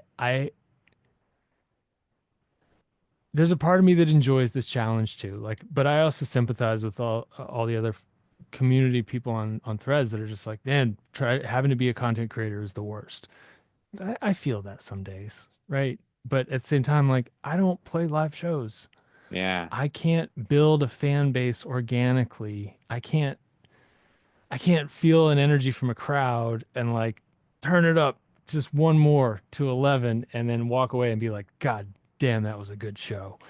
And have, 17 people follow my Instagram that night after that show. Like, I don't get to do that. So I feel like this thing that is releasing music sight unseen or ears unheard, however you would change that to an audio perspective. Like I gotta figure out some of the rules of this. And one of the rules that has been successful for me is you finish an album, you release singles off of it on some kind of regular cadence, and then you drop the whole album at the very end. So that has worked really well for me as a formula. I got burned. In what way? So I was doing that method, and then when I upload the album, I uploaded the wrong files. Oh no. Yeah. Oh, yes. Oof. Oof, Were indeed. you able to overwrite them? At that point, I just thought it was funny. Because like I write melody. It's like everything I do is melody and arrangement. Yeah. So when I released a single and then the album came out and then I realized what had happened, I was like, well, that's funny. I mean, all my melodies and arrangements are there, Right. but the single sounds totally different than the album. Right. Oops. So yeah. Oh, that's funny, and like that would uh, that would be so frustrating for You're me. convulsing. Like No, dude. Like you understand you play in a all goes whatever metal band. Like you yes. just have different versions of it. And I've never really told anybody but a select few. I'm like, oh yeah, the single version is different than the album version. It's missing these Right. harmonies. It's missing this hi-hat thing. It's missing this and all that. But like, Yeah. you know, it got It's worthy. still It got worthy enough to be saved in a certain file format or a certain file right. naming system that Right. I was rocking out to it for a while. So Yeah. I mean, it's an interesting reason to dive deeper into your discography too, to like listen to the two different versions. I So guess I don't know, but yeah, that's you might be funny. onto something. I don't know. I think maybe there's a different strategy where maybe you could look at the lowest quote unquote performing platforms you're on, Hmm. and the lowest performing gets the album ahead of time. I've done that with Bandcamp singles wise, mostly to line up with Bandcamp Friday. Just like, oh, Bandcamp Friday's coming up. I have this like release schedule set up with the streaming services, but since Bandcamp Friday's on, I'm just gonna put all the songs up there. I'm gonna Yeah. make them pay what you want, and that has been extremely successful. I don't know if you all are friends. I suspect you see him, but Brandon, Oh who's yeah. Kid Lightbulbs, like Yeah. I admire his strategy so much. I voraciously read everything. I don't like it's not a blueprint that I want to follow to the T, but I have taken a lot of inspiration from the things that he is doing uh with Bandcamp, and again, it's kind of like in my backlog of potential ways, directions to possibly go. So, um yeah, it's out there. But Yeah. as it stands now, I have another album on the horizon. Like right now, it's earmarked in Reaper as like Sleeping Cliffs 2025. I'm just creating files, and in those files are tracks, and in those tracks are, ideas, and I'm fleshing things out. Um, I I don't yet know how I'm gonna treat this, like release wise, hosting wise. Right now I'm in the idea phase, but Well, this selfishly, I want you to just drop it all on like just put the whole thing up. a Google Drive file that you just email to the top like 15 people, like binge it. And So then I want you to drop it on SoundCloud. And then I want you to drop it all on Bandcamp. And then like DistroKid, just do all that lame stuff, like one song at a time and all that. That's how I feel about so it. Not lame stuff, but you know what I'm saying? Like yeah, for the normies. the normies, the Yeah. muggles. Like for me Um, personally, SoundCloud is no holds bars. Like if I'm yeah, feeling it, is like, and I'll be blunt. I'm like, here's the thing, demo in the yeah, parentheses. And then yeah. the cool thing about SoundCloud is like I delete it in like a month. Right, right. Or you can turn it private, right? Like Turn it private, it's whatever. you I think you hit on one of my ideas for this upcoming album. Pretty close. So I'm taking a different approach with this album, a very different approach.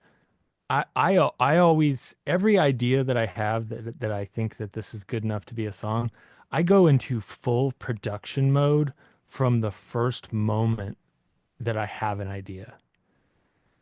Like I will have a bass line or even just a drum beat in my head, and I will start putting that drum beat in. And that's the thing that is the final thing. Like Yeah, that track, I don't go back and redo it. I don't have a demo file and then the one where I recorded everything for real. And I don't know the parts yet. yeah. So I'll have just a chorus and I'll record the chorus in full glory. Oh yeah, Mike's all set up and it's like, okay, cool, I've got a chorus. I should probably write a verse or an intro or a bridge, and then I'll record that thing. This next album, what I've done so far is I have five tracks just labeled 1 through 5. I'm just recording them as I get the ideas. And I'm capping myself at 30 seconds, and I'm capping myself at like 6 tracks. So like two keyboards, two guitars, bass, drums. And I'm just trying to get the seed of an idea down, sometimes a verse and then a chorus, and that's it. and actually, you said Google Drive or something. When I hit 20, what I would actually like to do is get like 5 or 6 of my musician friends together to listen to them and critique them. I like this one. I don't like this one. This one should go this direction. This one was cool, but not that part. And figure out of the 20 ideas that I have, maybe which 8 to 10 I should keep going with and what direction I should maybe take them. It's like, it's not going to be a democracy. No, yeah, you just want to know. I just want feedback before I go into full production mode on like which ones of these songs do y'all like? Like which That's ones a do you think have legs? that's a tough call because there's something to be said about like one is I feel like timbre for the average listener does more than anything Right? compared to compositional makeup. So like the timbre of something can really throw something off. So that kind of throws your whole theory of template out the window. You know what I'm saying? If you have a MIDI keys or a basic piano that you're using or basic synth that you're using for everything, compare, as soon as you match that up Well, against another song that has a different synth sound, a Juno yeah. compared to a Moog or something, and then it's just Yeah. like, oh, or something that reminds me of Stranger Things versus something that reminds me to a cheesy Right. 80s commercial Right. or orchestral strings compared to, you know. I So I think specifically I'm want I'm so scared of timbre. I'm so scared of it.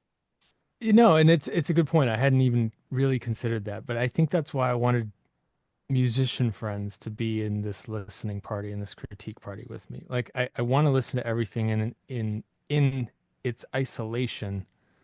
Like, okay, this is song one. Like let's put a box around this. What do you like about this? What do you not like about this? Where would you think that this would go? All right. Let's listen to song number two. And then like once we're kind of done listening to Yeah. each one and kind of critiquing them, be like, okay, now thinking back on that, like which one stood out to you as like if you were in charge of this, if you were the record label, what do you think the single would be out of the ones we listened to? Yeah. What's the radio hit there? And like I'm not looking for a radio hit. My You music is should not radio look hit for radio. worthy. No, look for radio hit. I want you to find a radio hit. I want you to get the radio hit. I want you to make $1 bajillion so you can fund your experimental crazy ass projects with that radio hit. Yeah, that'd be great. But yeah, I don't even know if that idea has legs, right? But right now that's what I'm thinking. I'm It's worth thinking I'm it's going to worth get exploring. it's worth exploring. I'm going to get 20, 30-second snippets down without going into full production mode. 6 tracks max per just to have the seed of an idea there. And I can't help but doing production on those 6 tracks. I can't help it. I can't help but be like, oh, this would sound good with a little bit of delay here, and I'm gonna feed Oh this yeah, back, and I'm you gonna always put want to know what that low pass filter sounds like yeah, as you I'm do gonna the put a little intro side and chain just on oh this how part, just dude, I have just that I drop out. just properly learned how to sidechain my bass kicks, like my kick drums. It's it's great, dude. It's gonna change everything, even though I know the next Ghost Stalker thing will be a live band. But like even my basic Still, productions I'm doing right now, I'm side chaining the kicks to the low end bass and like yeah. making a separate bus for all that. I'm like, why haven't I been doing this sooner? And are you side chaining the compression or the EQ? Something. I'm sidechaining something that makes the kick drum sound louder and when it hits. Yeah. I I know enough to be dangerous. So I there's that. I yeah, I learned side chaining compression so that my bass compressed a little bit more when my bass drum hit. Opened up a whole new world. My stuff started to sound better. And then like a year and a half later, I learned about side chaining EQ and that was just like it was a cumulative like aha moment. It was just like, oh, between these two things. Yeah, I'll get there. My hearing shot from playing in Oh, punk bands and stuff like that, yeah. and I Yeah. was always like determined to play on the drummer's left because that meant I'm a guitar player. That meant Hmm. my stage side was Yeah. open. guitar players that play on the other side, like they're closed off. Right. So my right ear is like I'll always near a crash or something, always near Uh, something really right. loud. Right. So like I can't trust anything I do as far as like EQing or whatever. So Right. whatever it is, it has to be like bold enough to for me to be like, oh, okay. Yeah. Like I hear the difference I finally. think your stuff sounds great, dude. So you're doing a hell of a job Well, thank you. with I'm going off gut instinct. Like, also if you ever want somebody to bounce a mix off of yes, just for absolutely. feedback, like shoot me some stuff, man. Put it on SoundCloud private, shoot it over to me. I do the same with a couple of other folks on threads too. Like it's I I love being Yeah, second or third opinion, just to throw in the mix. Like yeah, you don't have take it or leave everything I'm saying, but if you sure. want me to just to pull it up on my speakers in my studio and be like, this is what I'm hearing, the mid frequencies for this instrument might be a little too loud, or the bass drum sounds freaking amazing. Don't touch that. You're right. Yeah, and this is what you brought up earlier is a great point. Is like you're talking about a new method for your project where there is some kind of feedback, and I think this is something a lot of solo producer, composer, musicians deal with. Is this Yeah, should I feedback with other people or not? And I'm in this weird spiritual woohoo camp of like, don't get feedback. that's how I've been. Honestly, I've released everything up until now. Like I said earlier, I love the creative control and freedom, but like I somehow want to retain that while still doing like a beta launch of the ideas. Like, Yeah. right? Like No, I no. don't want to slow myself down at all. I don't want to put an approval process or a handover anywhere in this workflow. But I do think I think I could produce better music if I had the right feedback earlier in the process. Yeah. Yeah, I think the only person that I share initial ideas with is I'll still post it on SoundCloud, but I still send a direct link to somebody that Hmm. I care about, which is my friend Josh, who I was telling you that was a composer for Yeah. a D&D podcast, and Yeah, we yeah. all that stuff. My best friend, I will send him a link to the SoundCloud, and we've never we and he sends me stuff he's working on too. We have never critiqued each other's work. It Okay. is always because we did that in college, and Okay.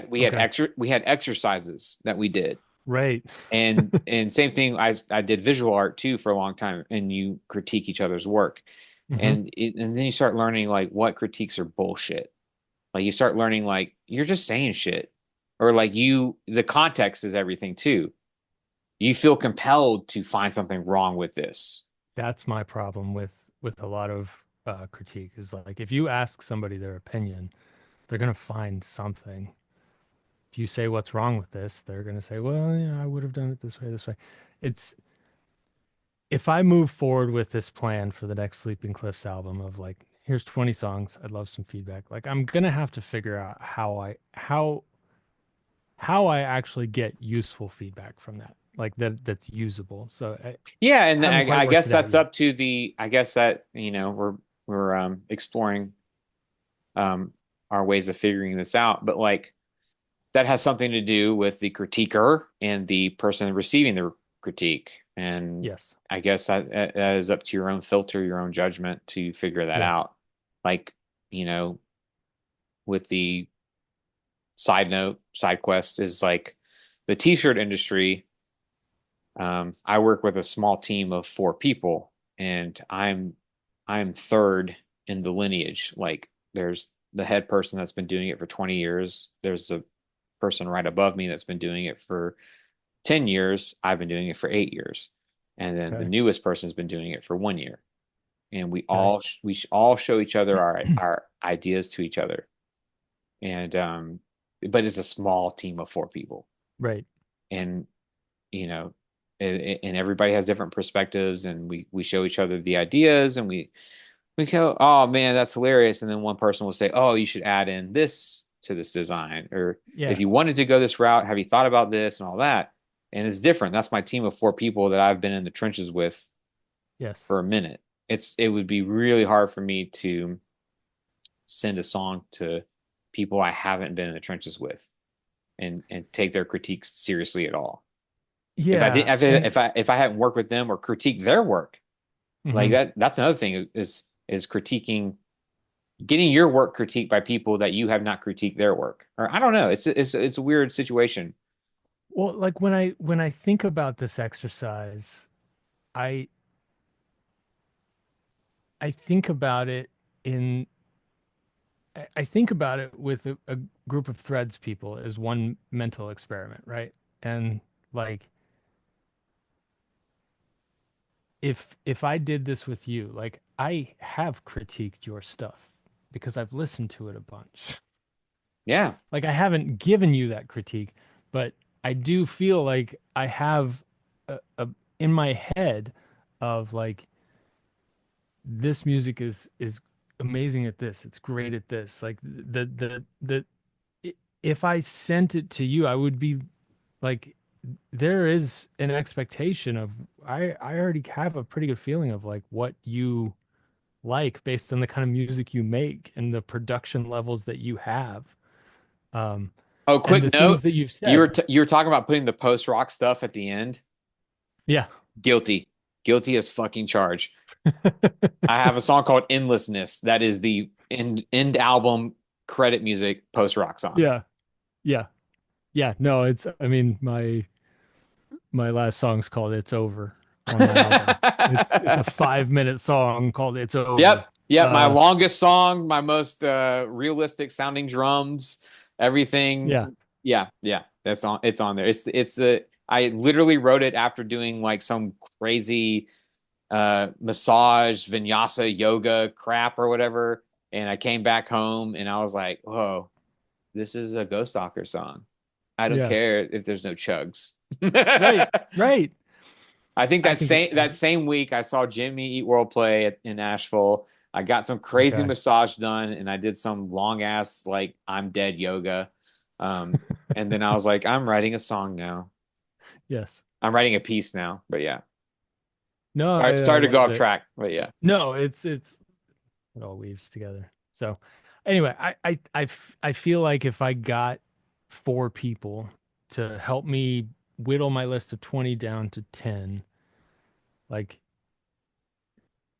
I would probably pick people that I know have some production talent and are able to kind of hear things that I know have some compositional talent and are able to think about arrangement and composition and are fans of my music, but I'm also fans of their music, right? Like the Venn diagram there is not massive. I'd be looking for a group of fellow artists who are also DIYers whose music is at least marginally compatible with mine in the sense that like we're probably fans of each other. So like I would expect anybody listening to my stuff to have at least a thought in their head of like how does this fit within your discography. So Yeah. I don't know. So There's the like next Sleeping Cliffs album, do you have that all done? Is it like a 10 song thing? Is it like a no, no, no. it has 5 30-second ideas right now that I need to make 15 more and then whittle it down to 10 and then actually produce them. Okay, so you've got these rollouts of singles, but you have the nuggets, the theme that you plan to elaborate on and make into full-fleshed ideas, Yeah. and however that comes to be. So you don't have a special magic button where you can drop the album. No. Okay. No. The EP that's coming out is all done. The Christmas song uh that's coming out hopefully before Christmas uh is off right now getting cello recorded for it. Who's That was may I ask who's playing cello? yeah, Timu Masterova. Cello God. Yeah. I call Timu Cello God and all he posts something and I'll always comment. I go Cello Yeah. God reigns supreme. And he's Yeah. always so humble. He's like, stop saying that. I'm just like, cello God, cello God. Yes, my boy is playing cello on it. Yeah, so it's I wrote a cello part and then I was like and then yeah, I listened to Après le Pluie and I was just like, "Oh man, what if I could get Timu to actually play cello on this song? Like this is my Christmas song. It's my spooky Christmas song. It's got a cello part. I shot it over to him and he was like, "Oh, this sounds cool. Like, yeah, let's do something." And I was just like, "Sweet." Okay. So, You just encouraged me because, I've got string libraries and stuff like that. So, I I've got string libraries too and they sound pretty good, yeah. but I mean, you're calling him cello god for a reason, right? Like Timu's gonna sound better. It's like it doesn't matter what library I have. He's gonna Yeah. sound better. So like I threw it out there as shot in the dark. Yeah. I've reached out to a couple of artists in the past about collabs, and none of them have like come to full fruition yet. So this would be the first time that like I'm doing something with another artist. This would be the first time that Sleeping Cliffs featuring or uh but I'm super happy about how it's working out. And then I just have to see if I can actually get it done before Christmas. I But think then you after will. that, I have nothing completed after that Christmas song. So Yeah. I go fully into finish writing, recording, and do something. So I'm gonna have a bit of a hibernation phase since the first time Sleeping Cliffs has started. You think that now. Probably. I'm It's probably always gonna when we think we hibernate. have a hibernation phase that some crazy obsession that happens. Right. I just decided to take a week off work and record the whole freaking album. It's like, oh yeah. I get laid off maybe.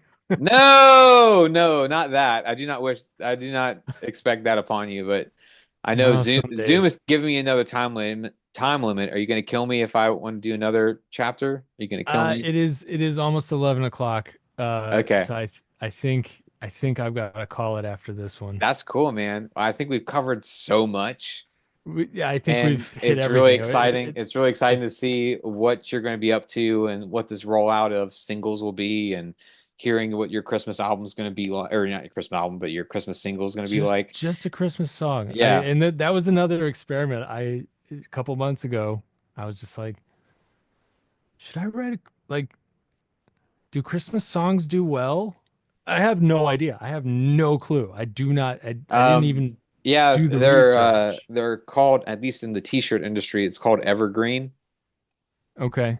So evergreen is something that just happens every year, Happens every year. or it doesn't have a time limit on it. It's not trending. It's Right. whatever. So, Right. the fact that you have a holiday Christmas single will do you well every year because you can say next year you can be like, hey, remember a year ago this came out or whatever. Like, Yeah.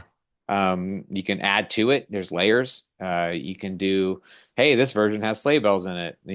4 Right. years from now or whatever. This one has vocals or whatever. But that is something I wanted to ask you is regarding vocals, last minute question, but like Yeah. I noticed that you've done vocals on quite a bit of work, and then it's funny to hear Sleeping Clips be, if I'm not mistaken, majority instrumental. Oh, completely instrumental. Is And that intent? I could Will it always be instrumental? I don't never say never. Yeah. Um, and I like recording, but I mean the thing you see right behind me is the corner of my control room, which is also a half isolated vocal booth, and that is my nicest microphone I own behind a Yeah. pop filter. Like this is where I record vocals when I record vocals, and I have a nice setup for it and everything. And I do sing in some of my other bands, and I do sing in some of my other solo projects, but singing is the thing that slows me down the most. Mm, Lyrics and singing, like singing a great vocal performance that I feel good about releasing on top of lyrics that I feel good about expressing whatever thing I'm trying to express will stop me dead in my tracks. totally, totally relatable. Yeah. Yeah. So I just decided no. Like I want to make and release music constantly. I want because like I would sit there and write 4 or 5 songs that would never be released because I was still trying to write lyrics for the first one, Yeah. and it killed me. Like it's if you go to the Dragon Wagon discography, we've been a band for 13 years. I think there's a total of like 9 songs there. we know over 100 songs. We can go and play Yeah. covers all day long, but man, our writing process was so slow. And it's not because we couldn't write music. It's because we couldn't write lyrics. Oh man. That I totally understand that and I totally relate to it. And I hope that it'd be really cool to see if you look back on your catalog and you ever want to do vocals on top of anything, Hmm. that would be really cool to see. It would be interesting. That would be so cool to hear. Um, you're like, hey, I look back on my Sleeping Cliffs catalog, and here's a 4 song EP where I actually did vocals on top of it. Right. That would be really cool to see or hear. Right now though, for all those like diehard Sleeping Cliffs fans, if there are, if that exists, you just got to go listen to Boop a Snoot if you want to hear my voice. That's your Or, avenue right I now. mean, you also have a lot of potential to have like featured vocals too. Yeah, that is something I mean, like with this. that'd be so dope. Like you have such a big catalog. You could send it over to Brandon or to Parody and like really get an idea Yeah, of like, hey, like, you know, get some sprawler foo on my discography. Yeah, no, there is a short list. Like I have a short list of people that I would love, vocalists on from Threads, who is just like I love their voice. I love their voice. Um, Sprawler Foo is one of those, which is why that came yeah, out so quickly and easily. But like I don't know. I it is a weird play. It is a weird thing to endeavor. it's it I mean, again, it would be yet another experiment. Yeah. Why not try it along with everything else? But like the songs weren't written with lyrics in mind, and so like it just I'd be curious if that's a challenge or if that's easy or if that's fun or I mean I have all the stems. I could change the songs. So yeah, I don't know. It's in the backlog. I think it would be killer because I do thoroughly enjoy the music you've created, and I've really enjoyed the lyrical aspects that you've done in certain songs too. And I just think that if you teamed up with people and you're very open to this idea of collaboration Yeah, and sense of community, I think that'd be really cool to check out if you ever want to explore that avenue. I highly encourage it. we are going to get cut off here in seconds. So let me just say thank you so much for this. This has Yeah, been a freaking absolutely. blast Yeah, for I'll anybody upload watching. it. I'll upload it and it'll be up and we'll see where things go, man. Awesome. But yeah. Stay in touch, man. I definitely need to talk to you about some merch. So, Yes. Okay, yeah, let's do it. all right. Peace.